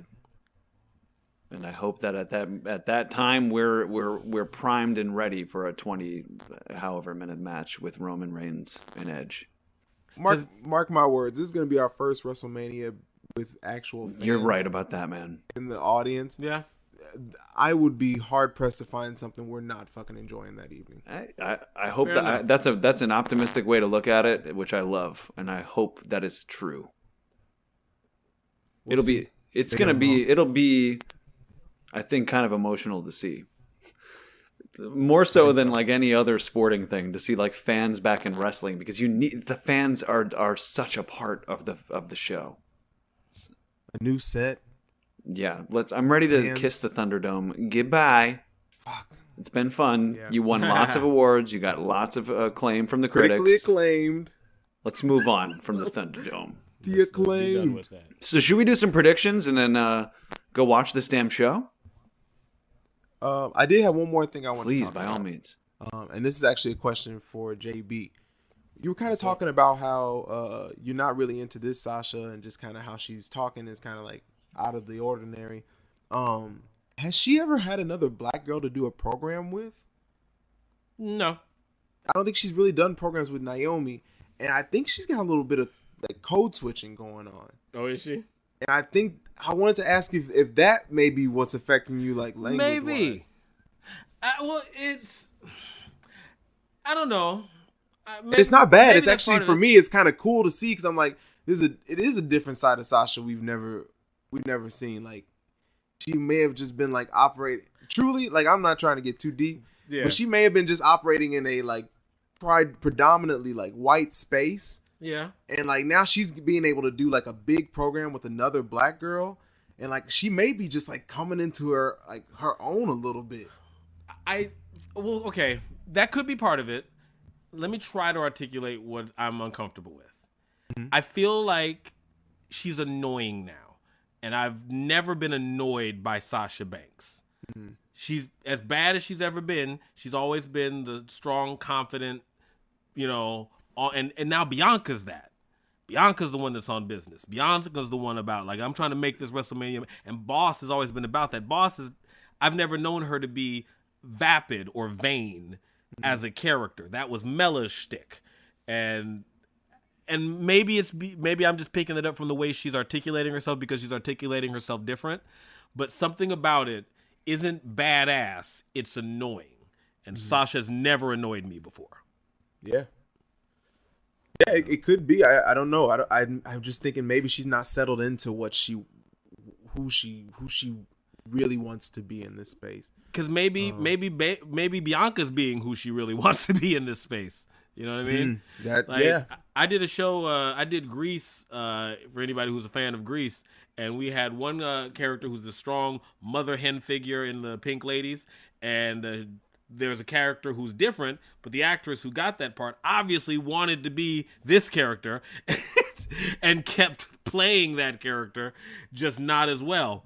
And instead of trying to find her own character. And maybe there's some of that going on. Bianca's got the you saw that one. It was a little off. Thinking about it now. Yeah.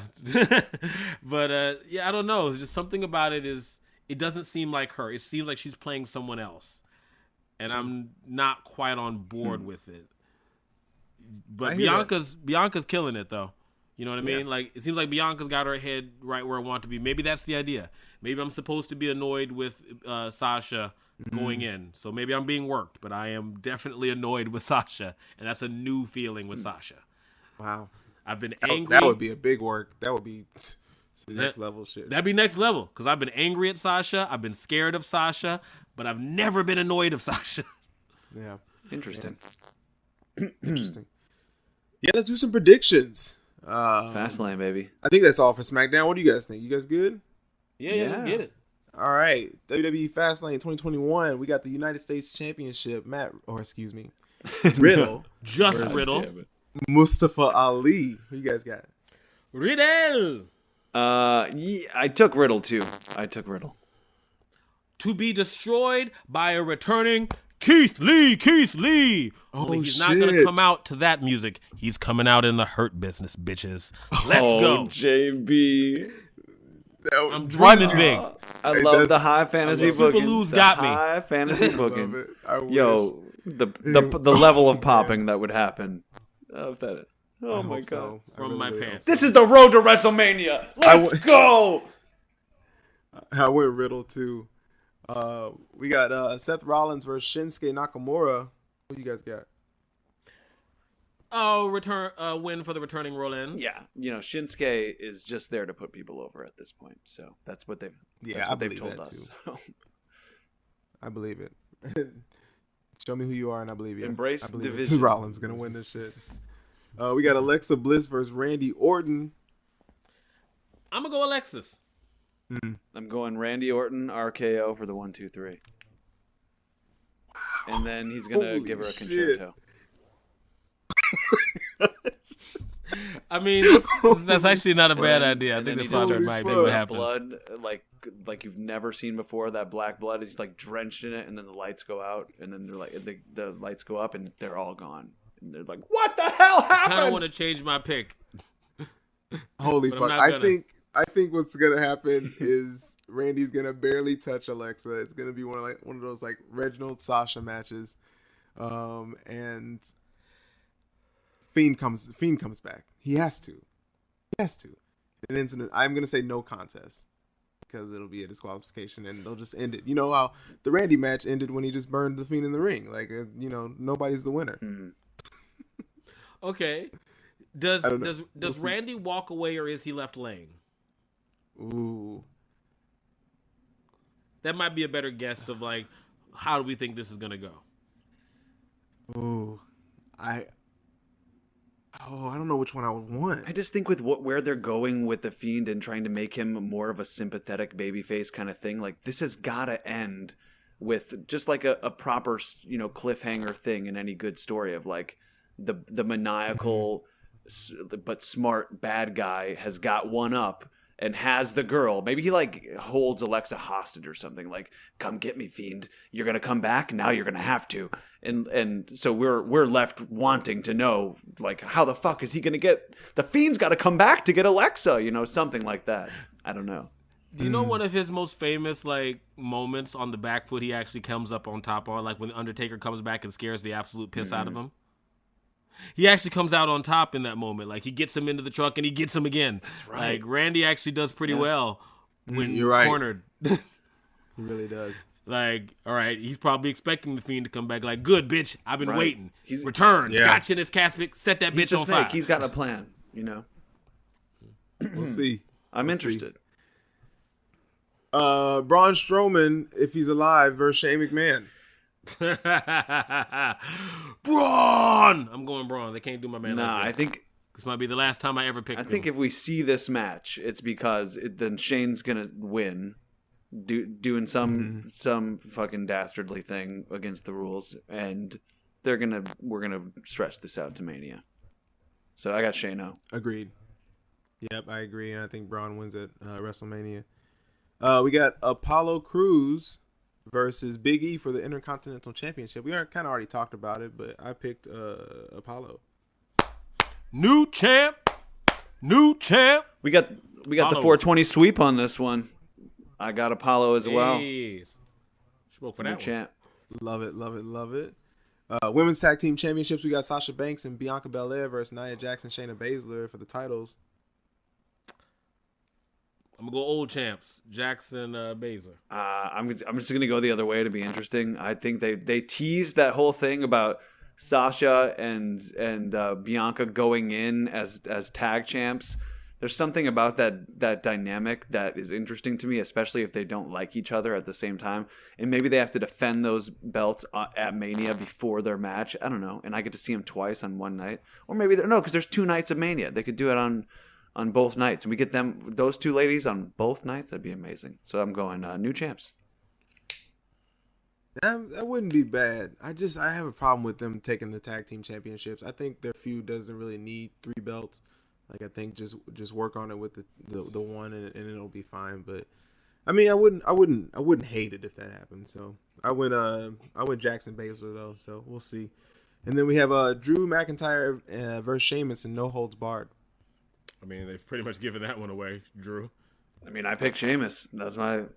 Oh yeah, that's right. My booking prediction here is that they need someone to take the pin at Mania. So I think Sheamus is gonna insert himself in. As much as I don't really like it, that's just my prediction.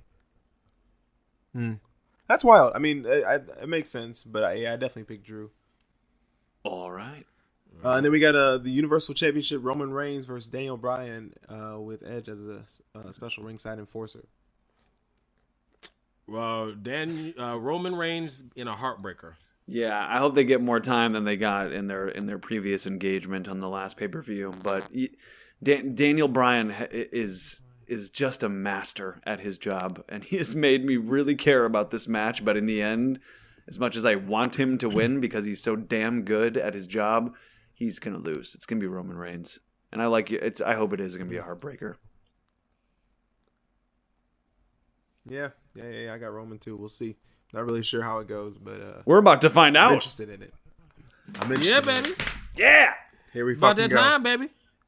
For the last time, we get to watch the show whenever we fucking feel like it before we switch over to Peacock. This is something that Yeah, the what the Canaries are fuck? going to have to talk about in the news eventually too. I'm so worried about this because I already have Peacock and it's not good. I mean, you can't even like search for anything. This is it's gonna be there's gonna be some growing pains, but it's just so typical of WWE, who doesn't know how to slow bake anything. Let's just quick to the jump, and I'm telling you, this is not a good omen for WrestleMania. People need to get, if you're listening to this show, especially the stoned wrestling fans of the world out there, get Peacock now. Don't wait for WrestleMania to troubleshoot this shit, because there's going to be some growing pains. You don't want to be on Mania not being able to figure this shit out. Get it now. Or All right, I might do that during. I'm saying, like, it's not Yeah, the same. I need to get that You shit. can't like pause and fast forward and shit. You can't like start it and watch it live. So that's what we're doing tonight. That show is happening right now, and this is the last time we're going to enjoy being able to start a show after it's already begun, at least for a while. So this is fucked. Motherfuckers. A lot of cock. No Cock? network. Anyway. Yeah, I got a lot of pissed off people. We're gonna cash this bowl on part one, and then when we revisit you, we will have watched this show, and we're gonna talk about it. Right. Until then, Yeah, let's put baby. this joint out. Peace. FASTLANE.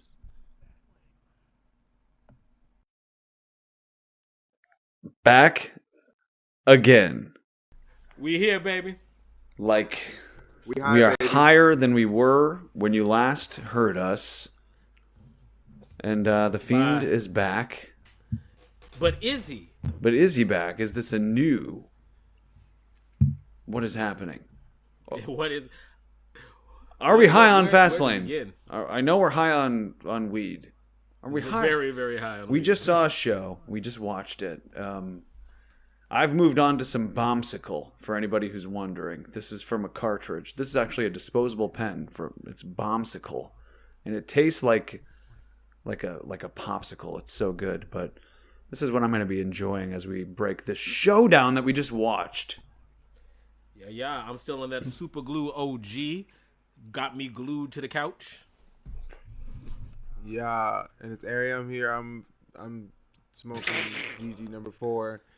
I just moved on to That is an indica. and I am very fucking. If you couldn't tell, he is. You can't see him. You can't see him, But you can. You can still kind of see it. Whatever you think Ariam looks like in your mind, that is exactly what he looks like. And he's super high. He's baked, but I don't know if he's as baked as this new Fiend is. Oh my goodness. He looked like the Pillsbury Doughboy just gone rogue. Yo, so zombie theme. That's how we gonna start it. That's where my head's at, I guess. I mean, Let's get it. That's We might as well. jump right into this. It's the hot topic. So I'd none say. of us, I don't. I mean, we kind of like Ariam had mentioned at the start of this show. If this match was the main event somehow, then we would have been thinking the Fiend's got to be coming back here. But it wasn't the main event. It was the match right before. So I'm thinking this has got to be just some chicanery here as soon as Alexa started doing magic tricks. But then all of a sudden, a hand from out of the ring. Rise up. When you're I don't know.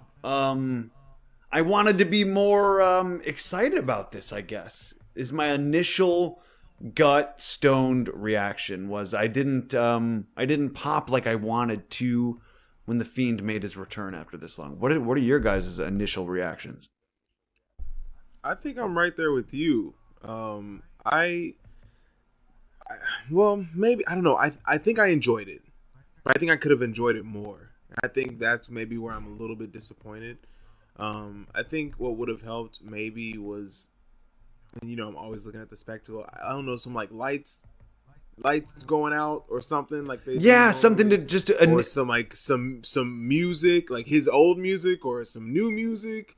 Maybe I don't know. I also think they kind of like WWE fucked themselves up because they tried to do their like half cinematic type shooting style, and it just doesn't look great. Like, just do it like a live match, please. Like, we don't need the fireballs getting thrown out. I think it's a cool effect, but I think it honestly was just filler to get to where we all knew where we wanted to be, and that was like the Fiend returning. And then he returned, and it was like one Sister Abigail, and then Alexa is riding Randy, and then they linger on the camera way too long. Like, it just was. I just don't think it was well done. Like, I'm excited that the Fiend is back, but I have issues. Y'all just mad because that match put me into my first victory in one of these pay-per-views, so I don't want to hear it. That was the greatest match. Selfish. Wait, was it? Did it really? I'm calling it. Don't check the numbers, but I'm calling it. I'm checking the numbers. No, not at all. Y'all big mad. So that was the greatest match that I've ever seen because it helped me bounce back from my 0-everything predictions of the last pay-per-view. No. Literally couldn't have been worse. No, I kind of dug it though. Like, you know, you're right. I could the mileage may vary on the half cinematic, half real. What's the numbers? Tell us we got. You did win. Yeah, baby. Oh. We are the champions for once, never again. I just want to give an acceptance speech. I want all of you out there in wrestling world to know that if you want to follow advice of any wrestling prediction and any person who can prognosticate the way the wrestling, you want to put your money down and make sure that you never see it again. Follow my guesses. just make sure you follow me if you really, really don't want to have any money. Because the sun shines on a dog's ass once in a while. And that was today. So oh my gosh. No, well, when you luck yourself into a win on that Braun Strowman shit because he didn't even wrestle the guy he was supposed to wrestle. That's real. I knew I was gonna win this time. I was like, I'm the only one to pick the guy who picked. He's the only one. He's the only one in the match. You won tonight, JB Bad, but this was a heel victory. There was some bullshit going on. I'm the Midnight Express of picks. No, but I kind of dug it. You know, like the spot where the light almost fell on his head, and he called her like, "Yo, what's wrong with you, crazy bitch?" Like that. Yeah. That one actually, that jump scare actually got me. This was a spook. It got me too. Yeah. Like there were only 3 of those spots in the match, and a third of them worked on me. So cool. What about that first fire one? That first fire one, it was more like, well, here we go. I'm like, it's gonna. I think for me, it was a disappointment because I was like, it's gonna be this kind of match. Okay. And it was more like, well, like I'm telling you, Aaron, you really turned my whole attitude around on this. I'm just like, every time it comes on, I take a big old hit and be like, well, come on, what we gonna do now? What we gonna do now, Willis? Oh my God. I just trust in Bray Wyatt. That's it, man. But like crispity, crunchity, Pillsbury Doughboy of the death. Like the Fiend's actually dead, and now he's back as a zombie that Alexa Bliss controls. Like I don't understand that or where we're going next, but maybe that's better than knowing because once you know, the story's over. Yeah. So, and in a weird way, now we're still waiting for the Fiend to come back. So there's still more story to tell. You weaved that very well, and like you said during the show, when our initial reactions, we were like, I don't know what to think, and you were like, maybe it's better that we don't know at this point, and maybe it is. I mean, my only everything you said is right, and it's interesting to me that Alexa has brought back the Fiend, and now she is somehow in control of this new new post burnt to a crisp zombie Fiend or whatever. My only gripe is that we were just like 3 weeks away from having people. And I was even okay with the magic trick kind of match, and I still was just like, somehow Randy's going to turn this around on Alexa, and we're going to want the Fiend to like save the day somehow. But I guess that's not, the way, because Alexa is the one controlling the Fiend. I mean, maybe that's the story, I guess. So, And he looked cool. Yeah. He looked scary. If I was a kid, like that reminded me of like when Kane first debuted, and I remember as a kid leaving the room because I was too scared to look at him. Yes, that would have had a similar effect on me. I can imagine. Yes, kids of a certain age being like the original Fiend was one thing, but this too much. I could see it. But I guess we're still along for the ride on this. Yeah, Betty. What else on the show? We started out with that women's tag. Yeah, I was about to say, that's good. How was this as an opener? Woo! We gonna go ahead and just start it out with. Wait. I'm so sorry. Don't be sorry. We have to say how dumb of an idea it was that they put the end of Retribution on the fucking kickoff Well, show. I mean, they've never held Retribution to high regards, so I'm not surprised at that. But as a wrestling show, who a program who has covered Retribution more than probably other programs have, yes, we are angry about this, that they shut them down on the pre-show, and that I may never be able to do that again. But yes, you are right. I just feel like any plot further there was an actual should not be on the kickoff show. But it seems like, you know what? This is a theme though. It seems like they want us to watch the pre-show because they did that with that one match, the pay-per-view ago or 2 pay-per-views ago with Riddle, Keith Lee. Somebody replaced Keith Lee. Something like that. I don't remember. John Morrison replaced Keith Lee. Bobby Lashley. Yes, but that happened on the kickoff show, so I don't know. Yeah, It might be a thing. But yes, we had to watch Elias tonight on the actual pay-per-view wrestle Braun Strowman. So See, that's what kickoff shows are for. that's exactly Elias. what the kickoff. Respect to Elias, but that's his spot. And if you're gonna go the story with Shane, oh, I'm hurt, do that shit on the pre-show. It's perfectly fine, you know. But Shane O doesn't do the pre-show. For some reason, Shane McMahon is a big WrestleMania match still, and I don't understand. Well, I do. I like. Cause Daddy said you'd sail for me, Brian. He promised. My dad said you'd sell for me. My dad said I could pour slime on you. Oh my god. Anyway, all right. So I'm sorry. Yeah, Back to Retribution the is match. no more. It seems it's a horrible thing. I don't know. I wonder if TBar and Slapjack and Mace are all going to still be those characters, or are they going to be like, nah, I'm this. I'm Dio Madden. That was all Mustafa Ali making us be those stupid people. We'll see. I can't wait to see it. I'm still hoping that some of them go back to NXT because I'd love to see Dijak back there. Agreed.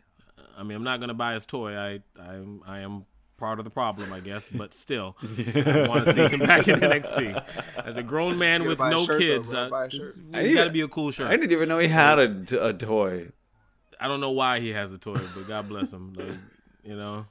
He had too many primary colors in his gear in his shirts for me to buy him. But if he came out with something sleek, Exactly. all good. Exactly. It's a style thing. I support you, Dijak.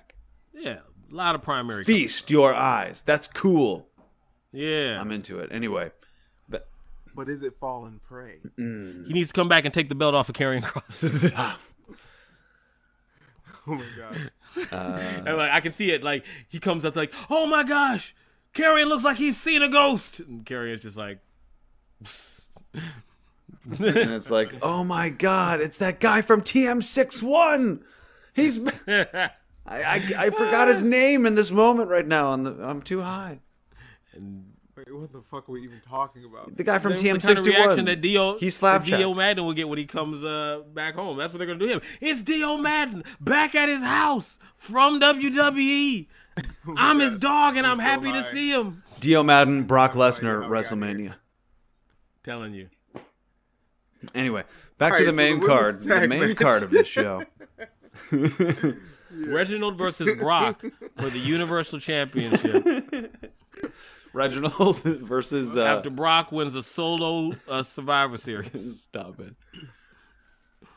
Oh god, Kona Reeves versus. That's the WrestleMania we need to see. Reginald versus Kona Reeves. That could be a match, but a match that actually happened. Sasha Banks and Bianca Belair versus the actual women's tag team champs, Nia Jax and Shayna Baszler. This was the match that opened the show. And to quote our last episode, what had happened was... Yeah. I mean... I don't know. No, that wasn't good. It wasn't good. No, it wasn't it's good. this Sasha Bianca feud is not hitting like I want it to hit. That's not it for me. That's not really why I didn't enjoy it. I think the Sasha Bianca feud is gonna be fine for me. Fine. I was a little disappointed to see. Like Bianca struggle so hard like in the first like few minutes of the match. I don't know. I think she rebounded. That fucking splash that she did towards the end was sick. I just think she's so fucking talented. She's obviously athletic. There was some aggression in this match. I'm not sure if that was like on purpose, on accident. I hope all of it was on accident, but if that's the case too, just some messy ass shit going around. We're snuggies. Like the motherfuckers were hitting each other hard. Snug. Yeah, they were. It was real fucking snug. Nice and warm and snuggly. That first couple wrestling passes didn't go very well for Bianca for all her strength spots, and we couldn't quite get her legs around. Shayna couldn't get her legs around her so she'd get the right leverage, and it just didn't look great. Yeah. And then I think there was just a little bit of let's try to make up for that energy going throughout the rest of the match. Yeah. And yeah, some people got eyelashes knocked off, and I'm pretty sure that Shayna Baszler just got kneed in the jaw. Like, yeah, and Sasha slapped the shit out of Bianca at the end. that's how you do that, though. I mean, that's that was that's good. the slap. But then they ruined it again because then Bianca didn't do anything, and then she just stared at the fucking sign? She did plenty. She stared at the sign. She went inside of herself, lost her damn mind, and started talking to an inanimate object. She had a whole 15-second monologue with the sign in front of God and everybody on TV. It was the weirdest thing I'd seen in a while. So weird. So weird. I thought you were defending it for a second. No, fuck that. That was so fucking weird.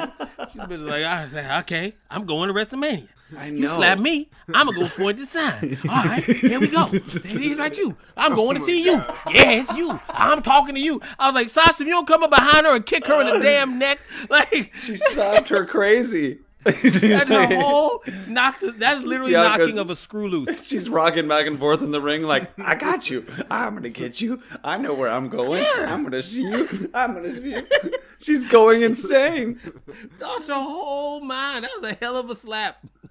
Don't hit me, Sasha. Oh, God. Keep your hands to your motherfucking self. So I get the story on paper. There's the execution, not great, and that's why I guess I was kind of hoping and predicted that they'd win the belt because I'm just wanting something here that's more than what I'm getting.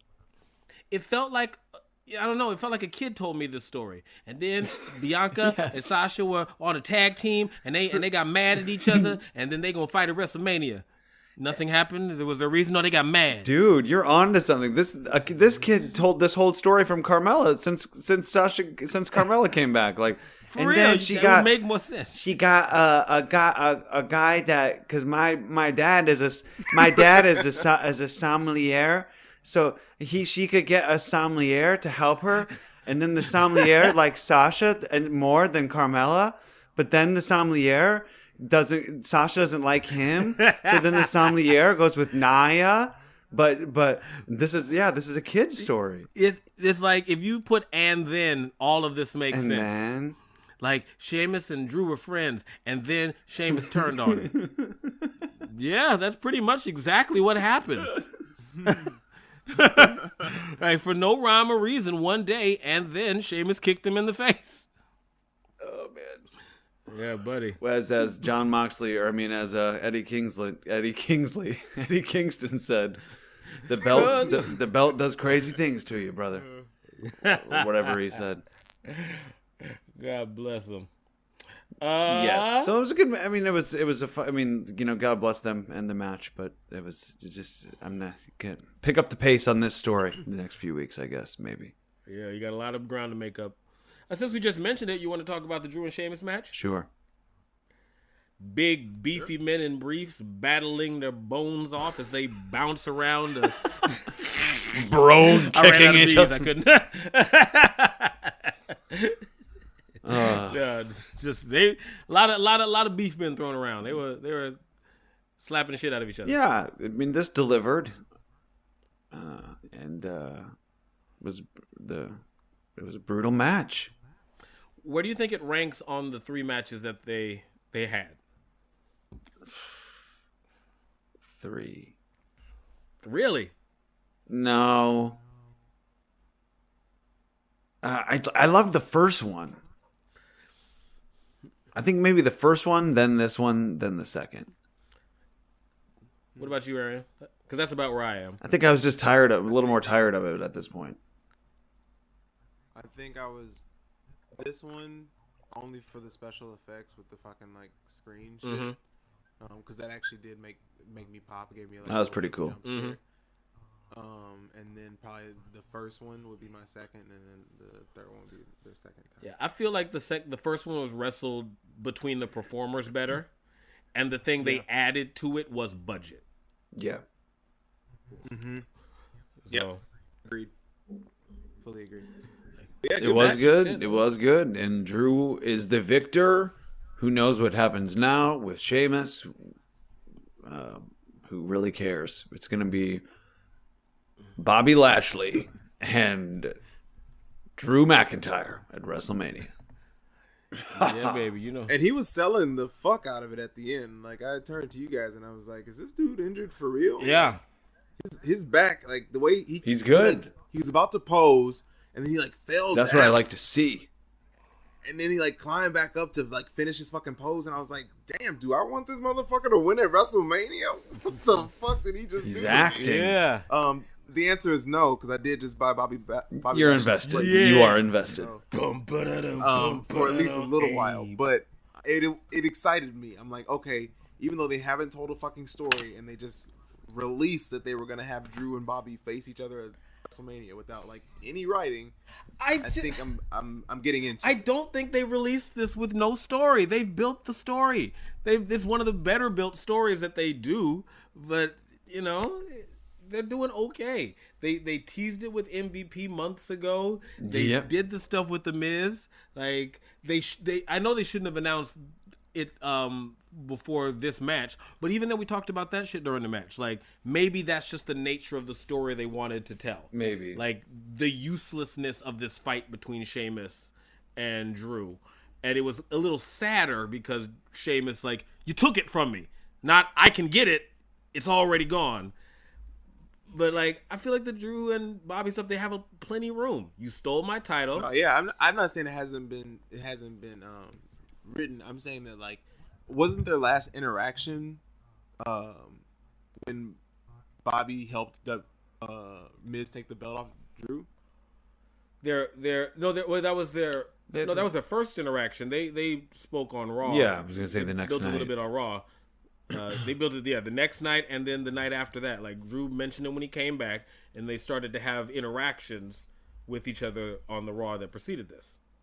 Yeah, kind of at least I thought we'd at least maybe get a stare down from Bobby tonight, but I guess he really got the night off. I was surprised to not see him. I was surprised to not see him at all. Yeah, MVP was on Instagram or Twitter or whatever on a plane, so I just assumed they would be there in some way or another, but yeah, not even like a post-match stare down situation. Maybe they're short on time. I don't know. Guess we'll see. Congrats, Drew. That is surprising though, in retrospect. But yeah, great match. What else we got? Apollo! Big E and Apollo. This Intercontinental Championship match. Another one. This one we all had the 420 sweep on, and we all swept and missed. Yes. I was super into this fucking match. Really excited the entire time. What happened here? I don't know if this was just a botch or just a bad decision or a bad decision botch. And I'm thinking it may be the third.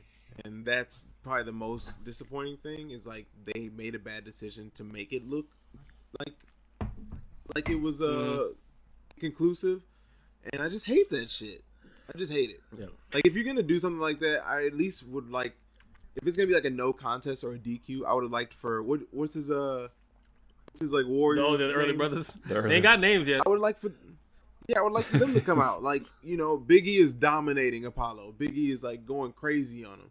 And his fucking guards come out and they make the match no contest or something. But to see it just like who's pinning who. I didn't know who the fuck won the match until Big E's music played. And it only played for like a split second. I wasn't even sure whose music it was. Right. It just, I don't know. It seemed like it was a situation where that wasn't the plan, but the ref saw his shoulders down, so went with what was really happening or something. I don't know. Right. Yeah. I don't know either. Yeah, I'd love to hear more on that because We need the the tea. It was the only kind of finish that you don't want, an inconclusive one. Like, if Biggie loses conclusively, you can go one direction. If Apollo's going to lose conclusively, you can go another direction. But now you've chosen the direction, or at least we're in the direction where nobody wins. Right. And didn't we do this earlier in the feud as well? Like, one of their first matches was this way, where it was like who we both pinned each other, so it was both kind of legitimate, so Apollo was pissed. It was like, there was some kind of dirty finish. It was like... something just like hey, this. man, I don't make the rules. Bro. Yeah. Yeah, that was that first time where they had to like just spar off with words. Yeah, and it was like the draw goes to the champion or something like that, since they're both all of their shoulders were down. I mean, the same thing. It was like the same thing happening tonight. Right. I don't know. Yeah, very Bad unsatisfying. decision making, I think aside from that, I think they were telling a good It was story. a good match. But It was I disappointing. honestly didn't know who was going to win. as Vincent Kennedy McMahon says, all they remember is The finish. That's what she said. That is true. That's what they all said. Do we need to talk about Braun Shane, or can we? We've just move we've on talked to about it. Rollins, Shinsuke? Okay, let's talk about Rollins Shinsuke. Boo to that Braun Shane match. Boo to everything. But yeah, my man Shinsuke's back. Those were some knees we were seeing in that match. And some kicks he was throwing. It was exciting. I enjoyed that. Pay-per-view Nakamura. Yeah, he's obviously done like everything that we heard in the dirt sheets is true though. So like, I was expecting to see Rollins go over, and he did, and so everything happened the way I thought it would. But it was a fucking awesome match. And that little catch thing he did where he caught his foot and kicked him in the back. Yes. Woo! And That they was still did. nice. They never showed a replay of that. I don't think. Sure didn't. Yeah, one of you hit it on the head. It might have been like Vince said not to do that. Like, shit. no, Yeah, that you move's not approved. And they were like, let's just do it anyway. Yeah. Exactly. Hopefully we get to see it again at some point. 'Cause That was dope. is a nice setup move. Like, it's always nice when one of the cooler spots leads to the ending of the match. Yep. Yeah. And now we're headed towards this Cesaro Rollins thing. And it could be good. It could be a show stealer. You never know. It's gonna lead to a good match. Could be a good WrestleMania opener. Right on.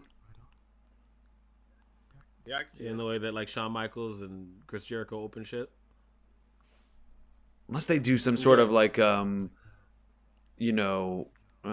way Big E won and Apollo was just like, this isn't over, doesn't make me think he's gonna go back to the back of the line and work his way up. So I think we're just gonna stick with that. But it would be cool for Big E to like do an open challenge or something and have like a big ladder match kind of thing for the IC championship at WrestleMania. But don't think we're gonna get that. Maybe we'll get the return of Keith Lee. We didn't get that tonight either. But that match was on the pre-show, so that wouldn't have been good at all. Yeah, we don't want that. So yeah, Seth Rollins with the victory. What else we got? The main event, baby. The big dog. I loved this. Yeah, that was. I really loved it. I'll start off. I love this shit. Like, Delivered big time. yeah. Daniel Bryan had Roman like so many fucking times in the middle of the ring that I was like, at some point he has to tap. And the fact that he did, like after the whole like Jay coming in shit, and then like I didn't, first of all, I didn't see Roman tapping, even though they like wrote it on the fucking wall on Friday about him saying, you ain't gonna make me tap. Nobody's made Roman tap. Like, they just fucking hinted at that shit so hard. I didn't see it actually happening. And the other thing I didn't see was Edge not doing his fucking job. Like, that was a huge swerve. Like, he was like, no, it's my fucking match. And I think JB was the one that said it, man. He looked so fucking huge in that moment. He was red as shit. His neck was bulging. Like, I was legitimately intimidated by it. I was like, yo, Edge. You're right. Yeah. Like, this is and mine. I got excited to possibly see him beat Roman. I don't know. I loved this match as well. And this is not the match I expected to see at all.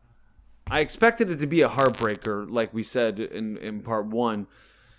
But what I assumed would happen is that Roman Reigns would assert dominance in a way that's like, the thread that connects Daniel Bryan and Edge, or like these guys were both out for a long time because of injuries and had like very emotional returns to the ring. So Roman Reigns, I just assumed, would expose Daniel Bryan in a way that was supposed to make especially Edge sitting at ringside, who's being forced to bear witness to it, especially if he has to get in the ring and Daniel Bryan has to submit to Edge. Like, I thought there was going to be that image of like Edge being like, come on, what do you say? And Daniel Bryan having to be like, I fucking quit. This guy is a murderer. You are screwed.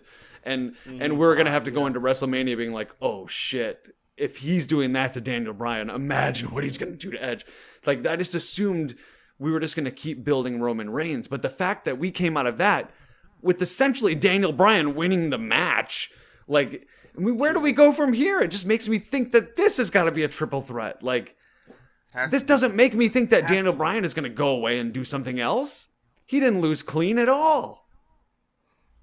And Roman looks vulnerable as vulnerable as he has, at least. Yeah. I didn't think they would go this way. Yeah, that was like the first part of the match was so interesting, with like Roman essentially scared to grapple with Bryan. Yes. He really got into his head with this angle.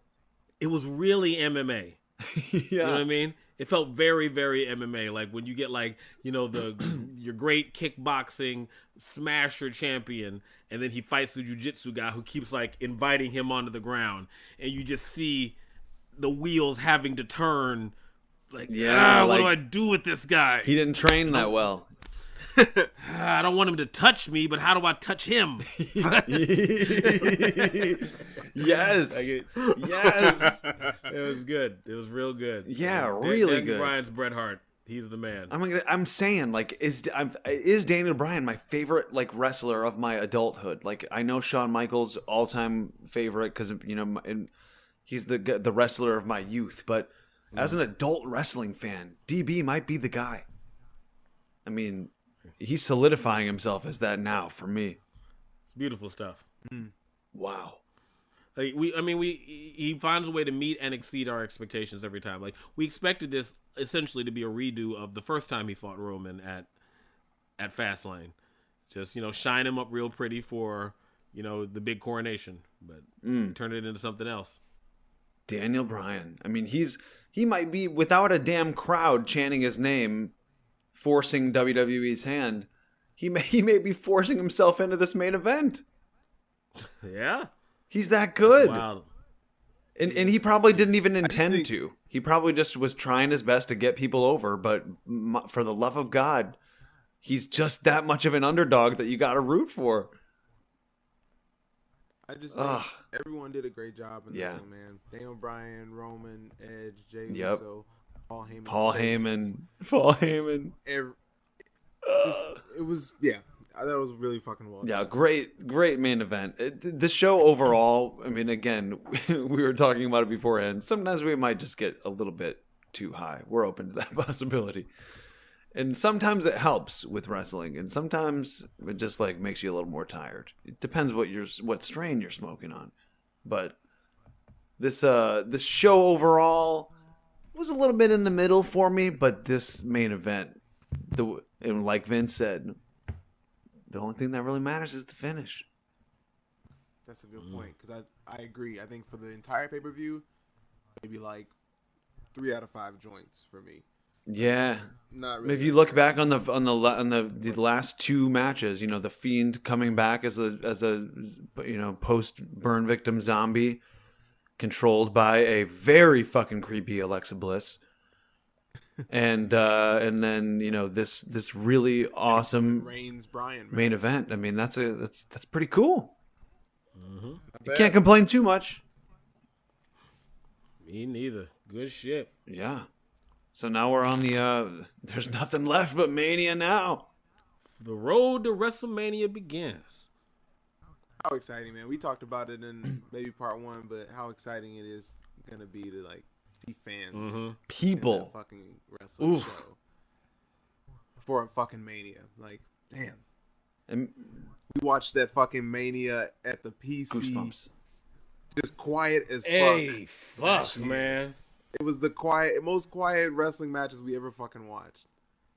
And hopefully we're past that shit. Hopefully we are seeing a light at the end of the tunnel, for the love of God. And before we sign off, we just wanted to also offer some congratulations to Andrade, who's officially been released by the WWE. It happened, I guess, like right after the show. They released that. It's official.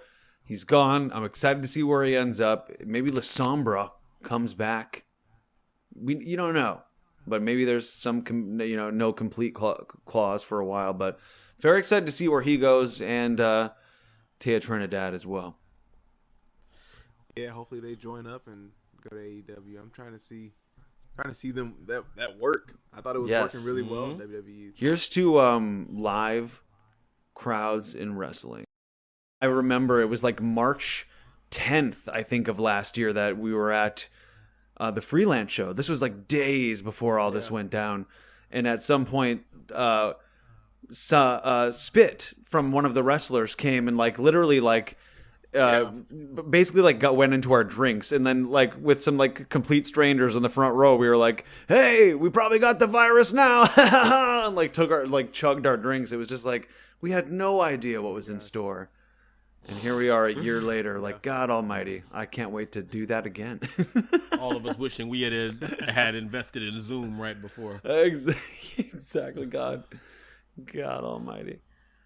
Well, baby. That's part 2. Episode 20. Yo, we've done this for 20 weeks.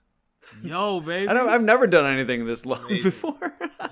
I got relationships that weren't this long. Damn, that's fucking 5 months. Almost a half a year we've been doing this. That's pretty cool. Like, yeah. Nice, guys. Fuck yeah. So let's wrap this one up and I smoke up to that. Let's smoke up to that. A little more bombsicle. Hey, baby.